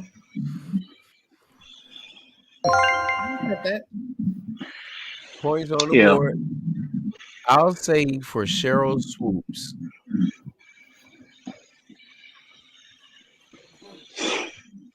The first of her kind. But instead of saying all of the words, because it's a one word, first. Mm-hmm. She was the first black woman to have an excitement. You know what I mean? There when her Cynthia Cooper. I remember with Cheryl the championship game when she played for Texas Tech, and they weren't even supposed to be in that championship game because they didn't supposed to be there. They weren't supposed to be there. So well, tell people I know stuff. I know my game. And y'all better pay attention to T. That's why she's on the show. We got TTK in this month too. I'm trying to remember. I'm trying to remember if she played for the Houston Comets. She did. It was her. Yep. Cynthia Cooper. And I can't. And they won like 2 or 3 NBA titles. WNBA titles together. They won the first 3 WNBA titles. Yeah. And look at this, TT. Ain't that the same combo as the franchise and T Mobley in Houston?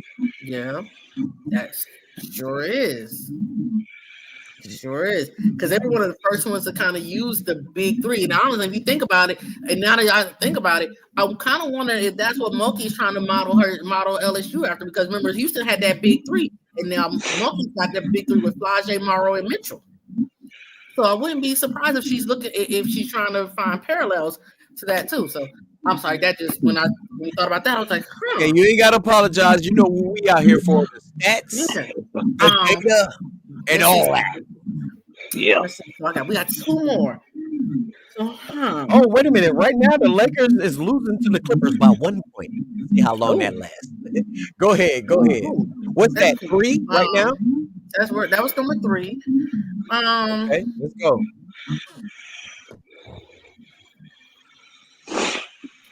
We're gonna take it back a little bit. All right. We're gonna take it back on the NBA side a little bit.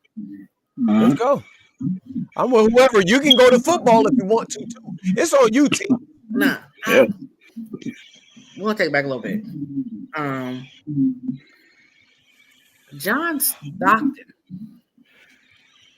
Elite. And I said that with an A because he's so good at who he was. Isn't he the assist leader? Over Magic, once Magic retired. I will put that caveat in there. But when you're at that size in the NBA, exactly. And it was, come on, man. This is when you had the point guard or you had to get your ass out of there. Yeah, elite. I think that. Trey, what you got to say? Surgeon.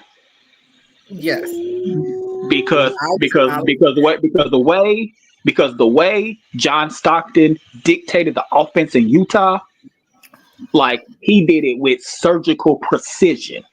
Yes, sir. I mean, it was crisp, it was clean. That's why he has the record for most assists all time. He's got the record for most assists all time in NBA history, as well as all time for a season. Karl Malone wouldn't be Karl Malone without John Stockton. He would not. I completely agree with you on that, Trey. He would not. Brother, you cooking? Hold up. We're cooking. Here you go. Let him cook. It's good. Let him cook now. Let him cook. And you know what I loved about John Stockton? When you think about it, John Stockton, the way he ran that floor and could see that floor, he saw the pass before he made it. And right. It was without John Stockton. John Stockton made Steve Kerr's game get better because he had to learn to be a point guard. Without like John Stockton's game and how he ran that floor, that vision he saw, you wouldn't have had no Jason and White Chocolate Williams. You wouldn't have had Mike Bibby to run the floor, or even Bobby Hurley for that matter. Man, you better talk to him, T. You better talk to him, T. Let them know what the hell's going on because they ain't even think about none of that. What you was just saying. So, people call Paul the point guard, but in reality, John Stockton is the real point guard. He was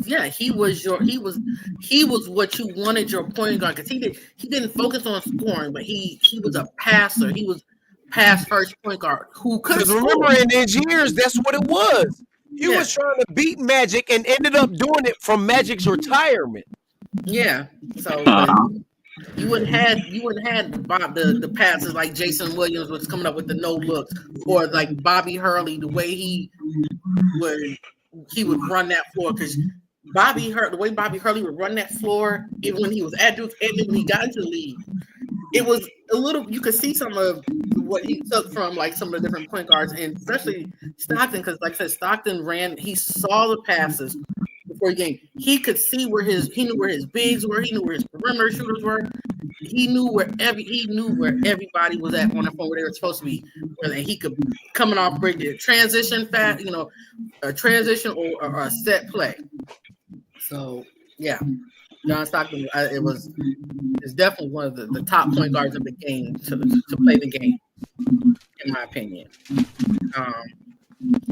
Last but not least.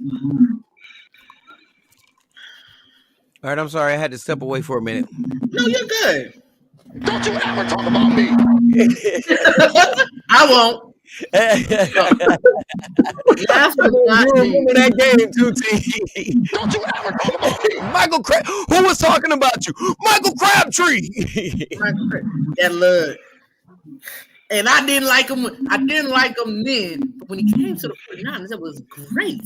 Yeah. I would love to. I would love to. Let's go. Let's talk. Let's talk about. Let's okay. Give me your last before we do it. Give me your last before we do it, and we'll definitely go into it. We'll do Richard Sherman. All right. Richard Sherman, legend. He talked the talk and he walked the walk. Crabtree looked like a straight itch. He did to him. And Crabtree, before that game, was looking like he was going to be a great receiver. After that game, we ain't never heard from that motherfucker again. What you got to say, Trey? Hawk. Yeah. Yeah, I'd say because that man was all over you. Hold on, baby got something to say too for y'all. Here you go, baby. What's up, Kylie? Yeah, put your headphones on so you can hear. Hey, Kylie. Hey. You gotta talk. What you got to tell me today? Dad, I want to say hi. Hi. Hi. I want one of those necklaces. Who's your favorite basketball player? You. Oh. I love my daddy. She sounds like Kyrie Irving right now, right? I love that. I love that. You know, her dad was dunking since the height of I'm a daddy's girl too, so I understand. Look, she heard all the stories from my friends when they was telling her I was dunking since 5'2". I didn't think I was gonna grow, but the work ethic that I put on that court, she seen the tapes and all of that, man. Now I got 50 freaking flyer miles on those knees right now, man. It's I'm only over. 5. What? So look, my knees is shot because of marching band and everything else. But like, you know, I would love to see Richard Sherman come as a DB coach. T, ask her who is her favorite soccer player. T, who's your favorite soccer player? Well, talking to Mike. Messi. No, I My meant daughter likes him Cristiano too. Ronaldo. Ronaldo. You like soccer? Yes. You play soccer? Yes, I used to. She plays that and basketball. Because the season has passed. Next year she'll be on that and basketball. Yeah, we got a track meet next. Y'all pray for me. We'll track meet next week. Basketball is better than soccer. Hey T, basketball they better had than her. soccer. Let me see. Thank you for your time, baby. Thank you, Kylie. They had her in the 2-3 defense at her age. They had her in the bottom under the basket. When they saw how she attacked the ball, how she dives, that's why I got her the sleeves and the leggings. She dove every time. They couldn't get past her. They put her at the top of the 2-3. She a regular old dad. Yeah, she wasn't playing. She wasn't playing. Only thing I gotta get her right on is her dribbling and her maneuvering, because you see her, she got a big body and she didn't care diving. I saw a lot of kids when she dove for the ball, they get up like it hurt. They had that weight on her. They had that weight. You don't care when you're diving for the ball. That's not a foul. We gonna go for the ball. She did her thing. Yeah, but I was saying when Kylie had the thing, I would love to see Sherman come as a DB coach. I love that because who else would you see in the league that would do better than him? And Remember, D'Amico Ryans played and did what he did. I would love to see him go somewhere to wherever Travis is going and be the DB beat Travis. I think he can impart so much knowledge on Travis Hunter. I think that. Where do you think he's going? Huh? Where do you think he's going? He's going to go in the. I don't see him falling below number 3. No, not as far as the rankings, because he's lit. I'm just saying, What team is he going to? themselves to get him? Who got the number 3? Well, hell, everybody need him. As a matter of fact, let me rephrase that. Where would you see him as yourself personally going, Trey and T? Personally, because of the market and the fact that their defense could use a little bit of sprinkle to it, I would say the Las Vegas Raiders. Yeah. I got to give you those props, and you wasn't even here in the episodes when we were saying that. We were saying that, and we were saying if not Vegas, New York, because they were all going to pull Dion there, and you know I don't know how it's going to go. I know Dion's not going now.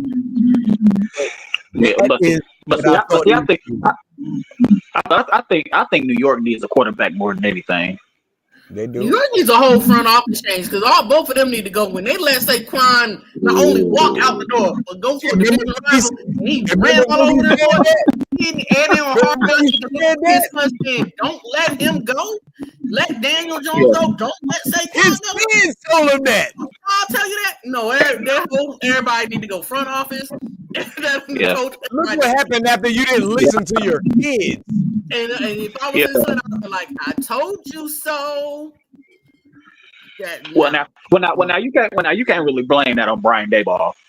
I mean, the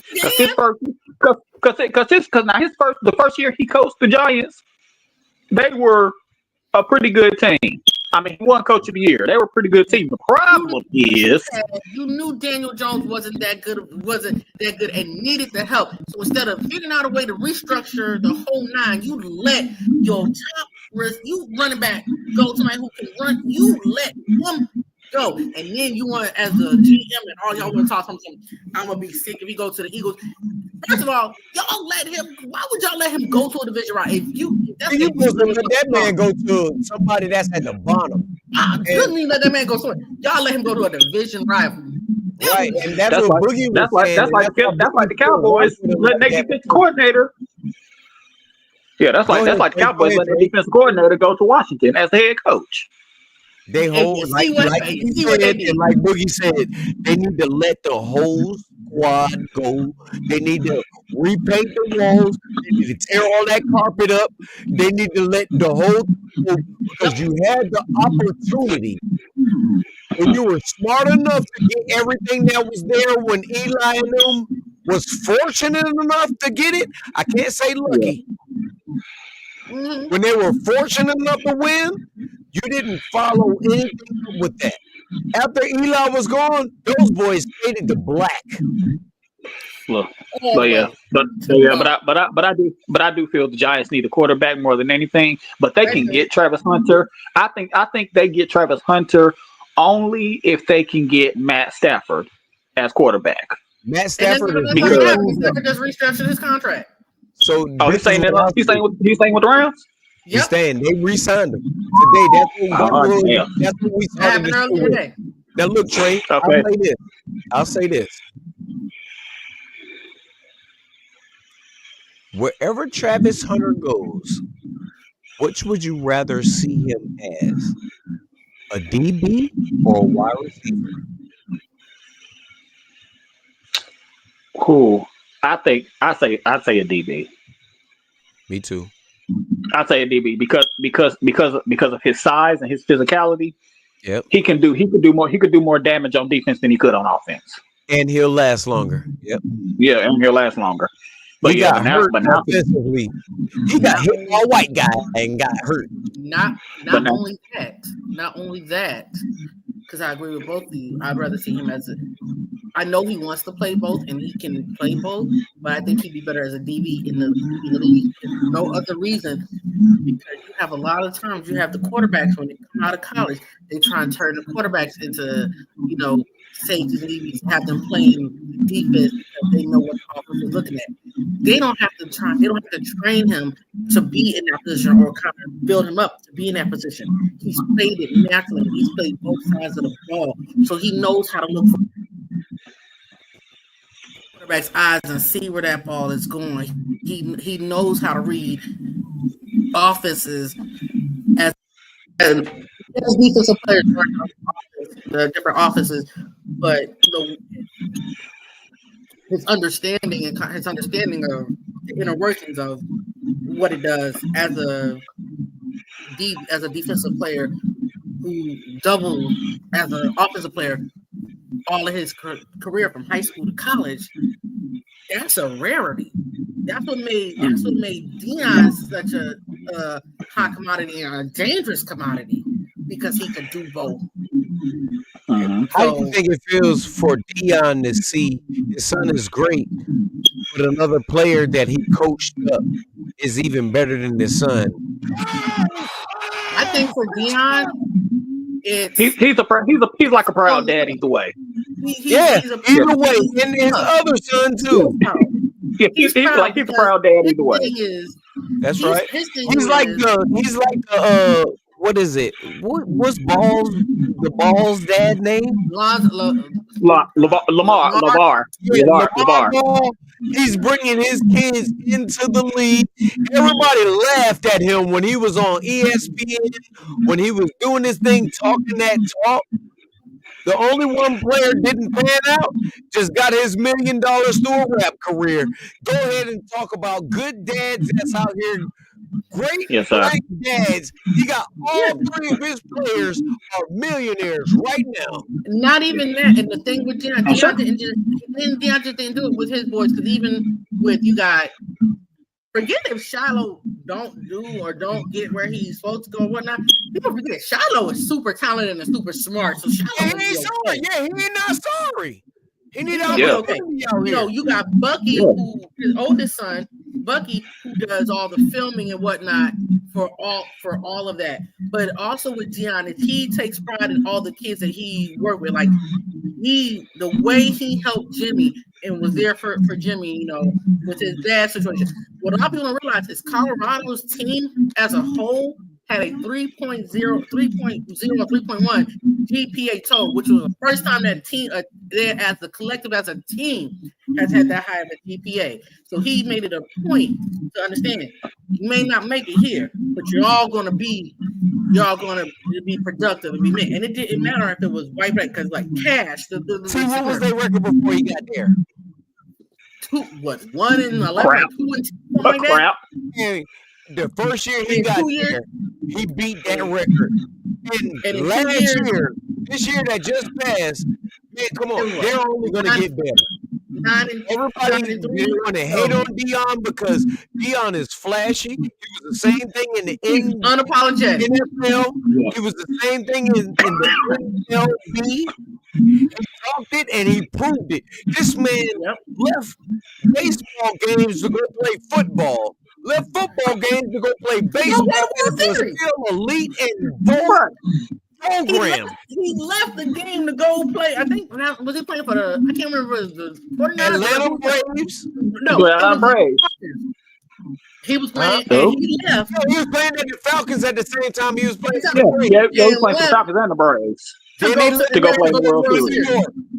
That's when the Braves was in the World Series. Yes. How many other players? Look at Bo Jackson's career and all of those times when they was talking about Bo Nose. It should have been Deion Sanders. Exactly. But they didn't want to give Deion those props because of how flashy he was. That man came with a Jerry curl. That man had the chain. That man had a whole leather suit when he pulled up to the track. And a hit single. Must be the money. Must be the money. Let's get it. That's the thing about Deion. See, the thing about Deion that's different from other coaches is Deion cares about the player as a whole. That's right. Like he cares about them as an athlete, but he cares about them as a person. He cares about them as a scholar. He cares. He wants them to do good, even if football is not the ultimate goal. If going to the NFL isn't your ultimate goal, we still want you to do something good in life. We want you to graduate with honors, go on and work for some big corporation. That's the thing that's the thing about Deion. Deion Sanders as a coach reminds me of Coach Carter. Yeah. A Coach Ken Carter. Like how I do my AAU, it's books and basketball. We don't just do basketball. You're going to do better for yourself as a young man. Mm-hmm. Do you think he was, what you're saying, your take is gold. Do you think he was wrong for leaving Jacksonville to go bigger on what he can do? Or do you think he did that to show and to pull and to make things better for all of these players around him? Also, other coaches, Warren Saps, the Ed Reeds, and all of these guys. What do you think about that, Trent? I think I think Deion's move from Jackson State to Colorado was a move. It wasn't just a good move for him professionally, but it was a good move to Jacksonville though? No. Because while Deion was there, Jackson State had the best record they ever had in football while he was the coach. Right. So that's why too. Yeah, everything went up when Deion went to Jackson State. That's right. So him going to Colorado, it's just him doing what he did at Jackson State on a bigger level. Did you hear about him before he went to? Did you hear about Jackson State before Deion went there? I never heard of them. They were terrible. They were horrible. He said yes, they were terrible.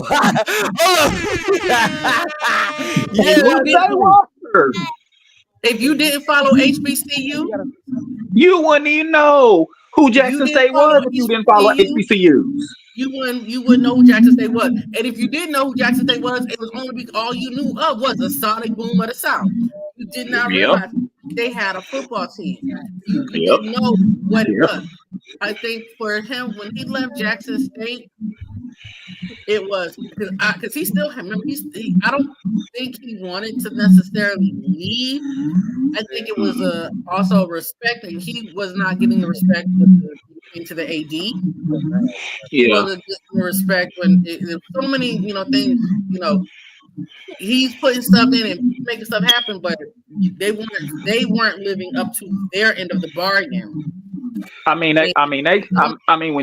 When he got to Jackson State, they built a whole new training facility. That he, for the most part, he helped front the money for. Yes, yeah. So it was more of a respect thing. I think he was like, you know what? If this is how it's going to be, I'm gonna see what's out there. And it just so happened Colorado needed a coach. Colorado came with talking the numbers, and then I think the difference in what made him go to Colorado versus anywhere else was the athletic director gave him and said, look, I saw what you did at Jackson State. I understand what you did at Jackson State. And T, you see what she got? You see how she got dressed up? You see what she got on now? I know, and I want that jacket because it's nice. Yeah, we out here, man. I need to hold on. You wanted to end the show with us out.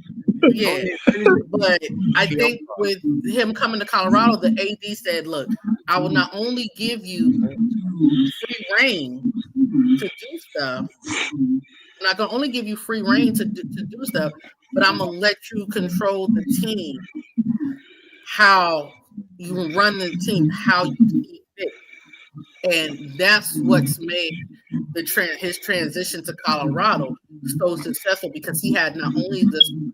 Because remember, he came and he ran everybody up out of there. He saw 50-something players in the portal. He told him, I'm coming and I'm bringing my Louis. I'm wearing my luggage with me. You know what I'm saying? He brought because Travis Hunter came with him because Travis Hunter played at Jackson State. Travis came, Shiloh came, Shador came. Shador came. Mata came. Mata don't miss. Mata came. So it was a couple of different players that came. So they believed in it's proven that to have been a good thing. It's like, okay, everyone's like, okay, Deion can't coach. Deion cannot only coach, he's motivational. You know what I'm saying? He's motivational. That man was in some dire health situation down in Jackson State and was still trying to coach. How good is Shanann Sanders? What'd she say? What's he say? How good is Shador?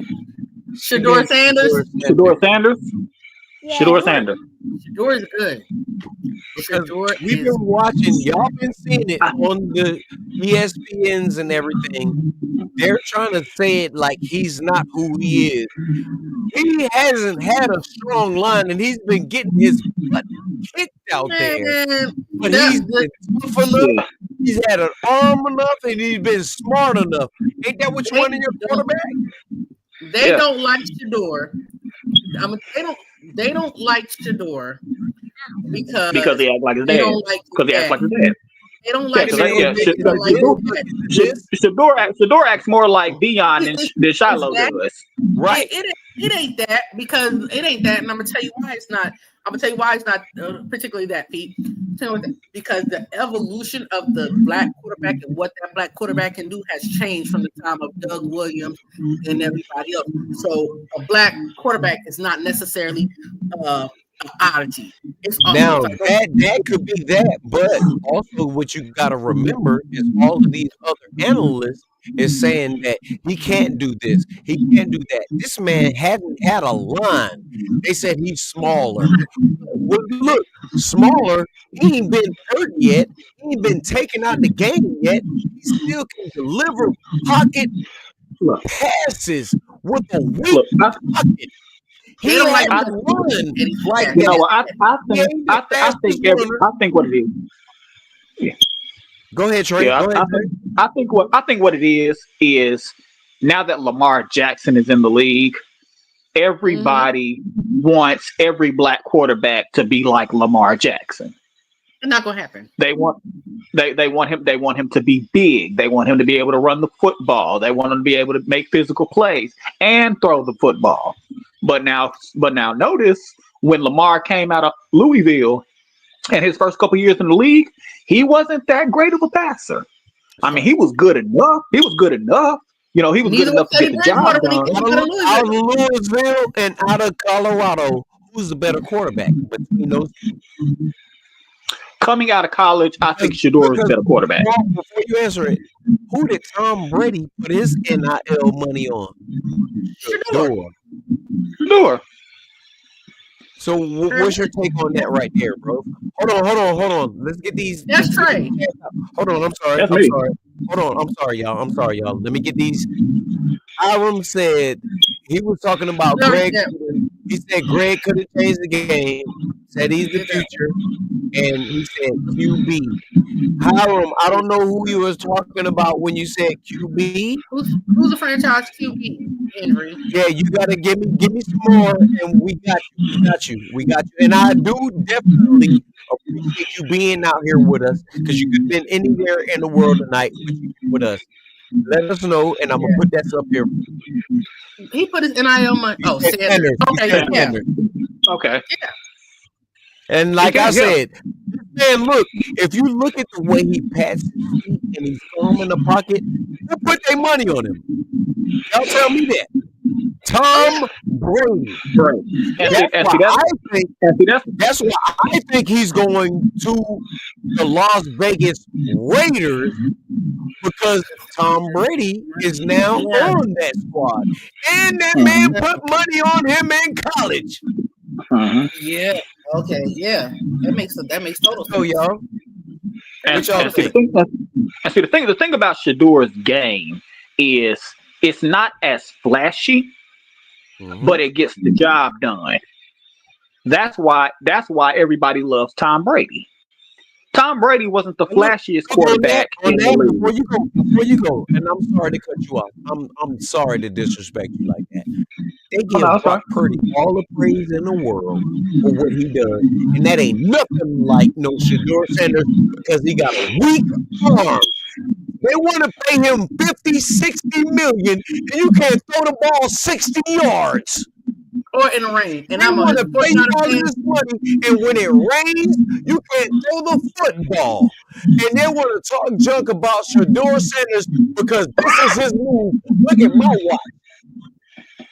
I'm with you. Go ahead and give me all of the endorsements and everything because I proved to you I can do it with a weak line, with what I got. Go ahead, Trey. Go ahead. I just had to get that little rant out there because Brock is in this position to get millions as Mr. Irrelevant. Shedeur, they're looking at him because he's Deion's son. And they're looking at him because he brags and backs it up. I can see if he bragged and then back it up. He brags and backs it up.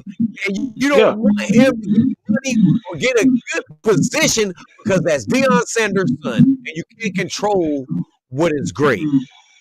Go ahead, Trey. Nope. I'm sorry to cut you off, man. Oh no, you good. And on that point about Brock Purdy, see, Brock Purdy is in this. I'm not gonna say flash in the pan situation, but Brock Purdy is he's an opportunity quarterback. That's right. Because the situation in San Francisco was ideal for him. Yep. It hides his weaknesses of being able to throw deep passes because he has Christian McCaffrey. He has receivers like Deebo Samuels and Brandon Ayuk. John James. First and one. Yeah, so he had, and George Kittle, can't forget about George Kittle. That's right. So he had the requisite weapons around him that could make up for his deficiencies. But last year, when everybody started getting hurt, that's when you saw his flaws coming out. Yep. So now they want to pay him $50 million because Trey, I had a tape, and I said I wouldn't pay him $40 million and 1 cent. I'll pay him $40 million, but I wouldn't pay him $40 million and 1 cent. They talk about I don't think he's worth $40 million. And they say, look, and you're right. And they say, the market and everything and what he's done for the 49ers, you ain't done nothing without the wide receivers out there risking their lives and their careers to catch those slow passes. We led in yak yard. What's that mean? Your passes yards down the field.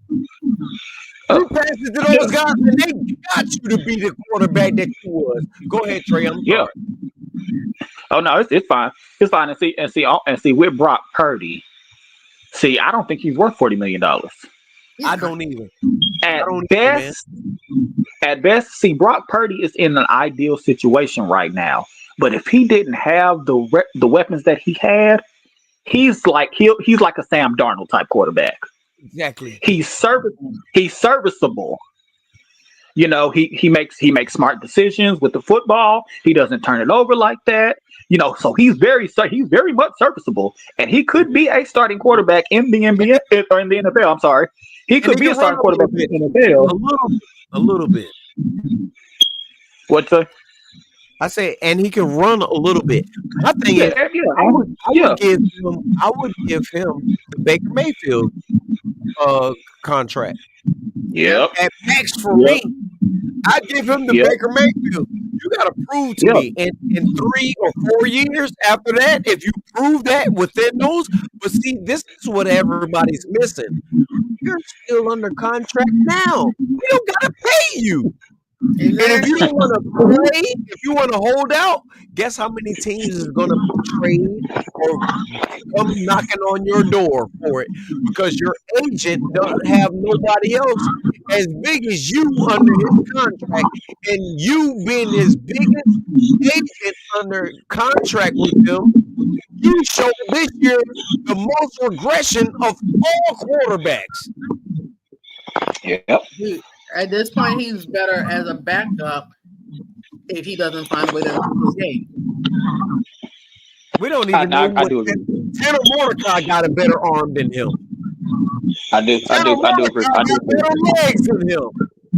Because the reason I compared Brock Purdy to Sam Darnold is because that's what Sam Darnold is, a service support. Like Sam Darnold reminds me of Gardner Minshew. Now Gardner Minshew is the prototypical backup quarterback that can get it done when needed. Man, I love the way Trey talking out here. I love the way Trey talking. Trey, you about to be on this show out here with us. I love the way you talk. Go ahead, man. I just got excited. I love the way you talking out here. Go ahead, Trey. See, that's what Sam Darnold does. Sam Darnold gets it because now we remember he was a backup in Carolina when they first drafted Bryce Young. Yep. But then he went to Minnesota, and the only reason that he played was because J.J. McCarthy got hurt. Because J.J. McCarthy, from the time they drafted him, was penciled in as the starter. So Trey, who you picking over McCarthy and Sam Darnold next year? Because McCarthy will be healthy. Who would you pick on that starting position? J.J. McCarthy. J.J. McCarthy. You would pick him over Sam and that record that they had this year? Yeah, because the reason I say that is because I'm listening. So the reason I say that is because J.J. McCarthy, he has the talent, but at Michigan, he wasn't really required to show it. Because Michigan was a run-first team. Because they running back, what's his name? I think Corbis or something like that. I'm not sure. Don't get me out here lying. Go ahead. Go ahead on with the tape. Go ahead on with your Go ahead. So their running back was pretty good. So they didn't have to rely on J.J. McCarthy to throw the ball much. I mean, Michigan won a whole game and they threw like 10 passes. So that's how you know what their offense is predicated on. And in Minnesota, J.J. McCarthy kind of has that same situation because he has Aaron Jones in the backfield. And Aaron Jones is gonna get it done. Like he been doing that ever since he was in Green Bay. Like Aaron Jones gonna get his yards. So and you got JJ out there, the best wide receiver in the game right now. I don't care what nobody says. Jefferson is the best wide receiver out there right now. Get him a quarterback that can deliver, and that's why I like. I don't remember when they played San Francisco, what he did with us. We was winning, and that man said, "You know what? Over the top, because Sam Darnold does have an arm." Yeah, well, he does, and now that you say that, I actually would pick Sam Darnold over J.J. McCarthy for that reason. Because since J.J. McCarthy wasn't required to throw the ball much at Michigan, we don't know how strong of an arm he has. So we would have to see him in real time to kind of get a feel for how his arm is. So probably he'll play in the preseason, and then they can make a decision from there. Like if he makes a strong showing in the preseason as an accurate passer, somebody who can throw the ball down the field, somebody who doesn't turn the ball over, then obviously you want to go to J.J. McCarthy because that's why y'all drafted him. Because he's supposed to be y'all franchise quarterback. 100%. But if he kind of shows like he's still trying to get it together, then you go with the proven commodity, which is Sam Darnold. Well, Trey, I'm gonna say this. I'm finna get you a camera or a light for your camera so they can see who it is that's out here talking that talk. I can have 10 people on this right here. This is not your last episode. This is the first of many to come. I love the way that you talking. Just like before me and T, before I got T on the show, We talked an hour An hour. on the phone about sports, and it was accidental because her cousin hooked me up with her and was like, "Man, my cousin, she talks that talk and she knows sports." And I was like, well, "Let me see." Mhm. And we had just so happened to have the same team. I don't care about same team. All I care about is the facts, data, and statistics. Because people try Statistics. to argue me all day long on my Facebook when I'm at work. I'm like, where y'all at? It's 8 o'clock when we going on live. Y'all ain't nowhere to be found when we standing on business. Like You I ain't It said, standing on can't argue. business You can't, person out you here, can't and I argue with that. love your takes. I like I love said, your love takes. us, You ain't like you ain't us. spoke nothing but the truth out here. You're I'm gonna be always welcome. You are never going to be in the comment section no more. I don't care how many people on here. You're getting on the show with us. I love your takes. I love I your takes. appreciate. And T, I thank you for bringing him on here with me. Go ahead. I'm done. I just had to say that. I just had to oh, say I that. appreciate it. I appreciate it. we didn't do our sponsor shout out, sir. Ooh. What'd you say, T? We didn't do our sponsor shout out. Oh, man. Yeah, you're right. Right now, let me go ahead and run them down because tomorrow I'm going to Columbia to get 10 gift bags.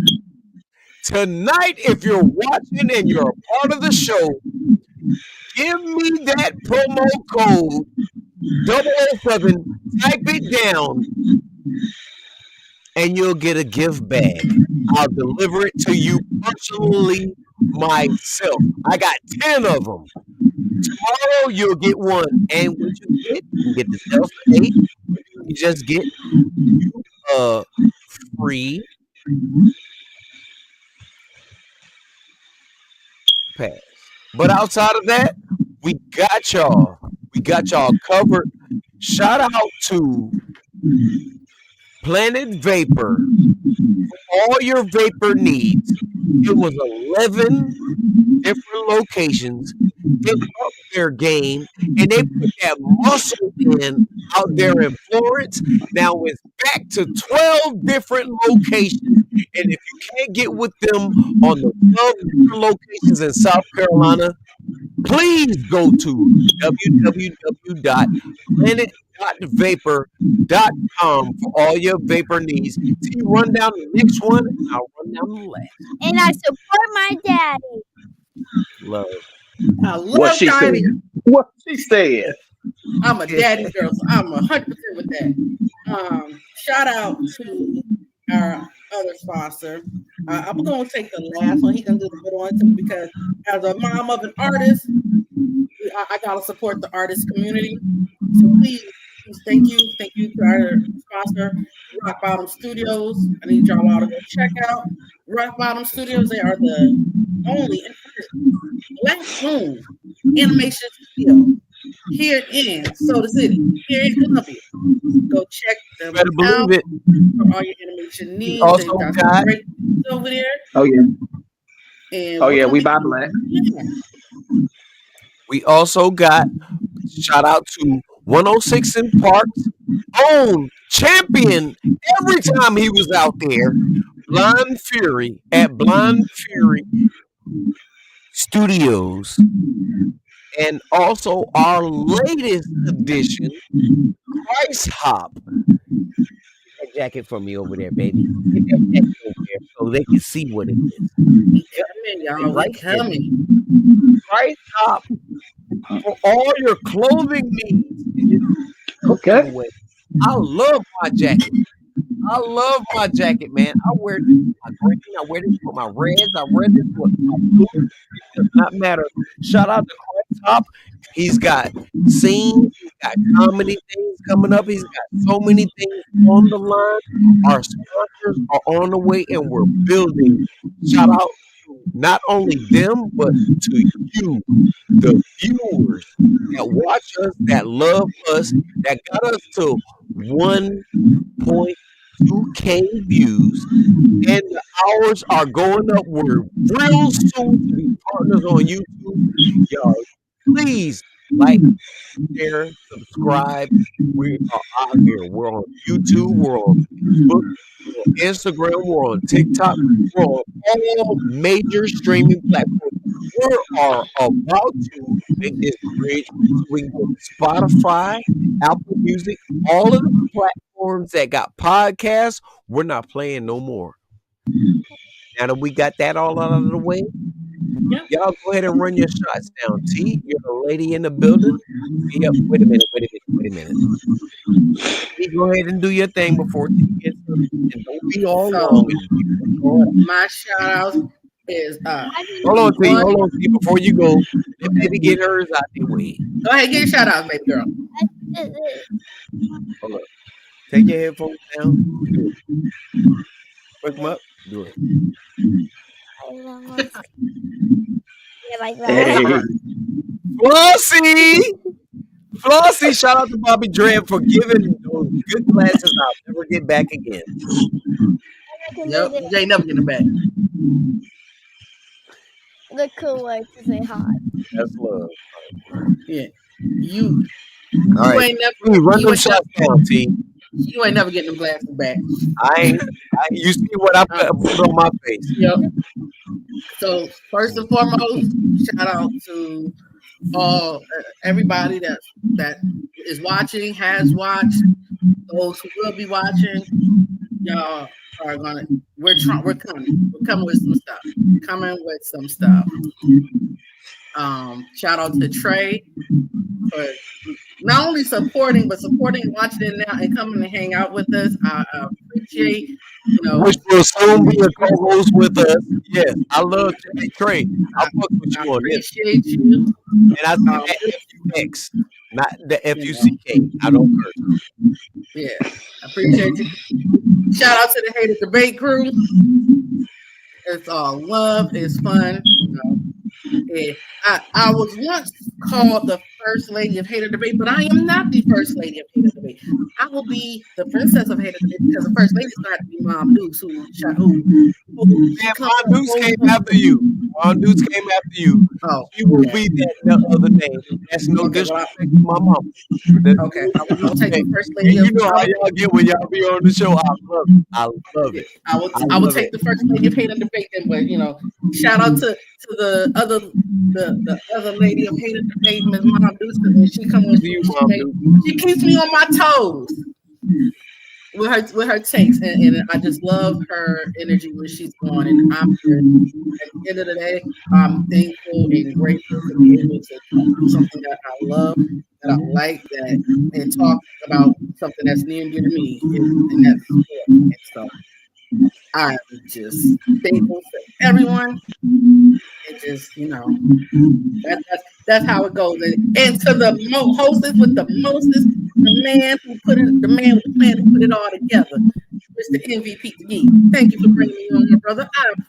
I will take the suns go down. I appreciate you and my cousin not only hooking up but talking and deciding that I was a good fit.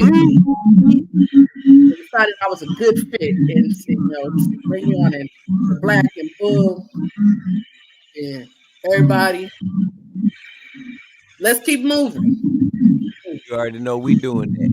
Trey the King, run your shots out down, man. All right, first shout out to the show, man. This is a cool platform for people who love sports to get together and talk about sports. It ain't no ifs, ands, or buts about it. This is a sports show. We talk about sports. We laugh. We enjoy each other's company. Shout out to that.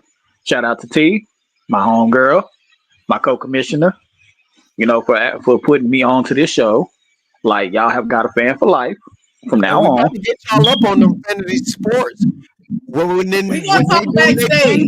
about to have a new segment because we have her and we have Trey the King. We're gonna have 3 teams out this bitch, like Tony out this. Yeah. Hey, shout out to you, brother, man. This is what you doing is cool. It's cool. It's great for the culture. because we need more black podcasts. So shout out to you for doing this. Manifesting great things for Data Debate in 2025 and ongoing. Shout out to everybody who watched. It's all love. Yeah, I'm right. And me, shout out to T, shout out to Trader King, shout out to Shot Boogie, shout out to the nephew, shout out to Black, shout out to Mom Dukes. It's always love first on the Hated Debate crew.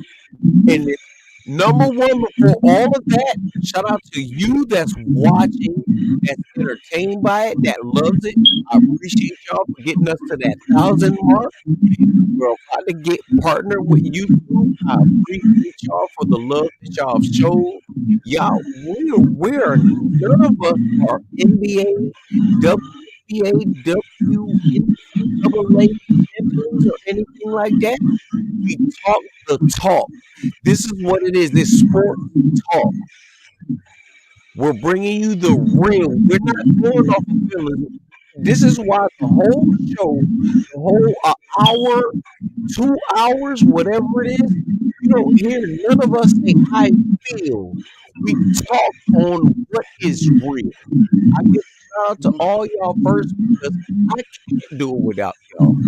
I can do it, and I got the views up with this shit myself, but I picked perfect people to make this happen. Pick the perfect people. That's 3 P's in a row, and I didn't settle on that. That is kind of like a tongue twister. I don't know about that. I love everybody that's a part of this show. I love everybody that's going to be on what we got growing. I gave a shout out to my daughter, our mascot on this. And if everybody knows like I know, I don't say goodnight. I just keep on talking until you see. Here to bring you the facts, data, and statistics up close and personal. Letting you decide if it truly is hate or debate. Pulls up 3-pointer.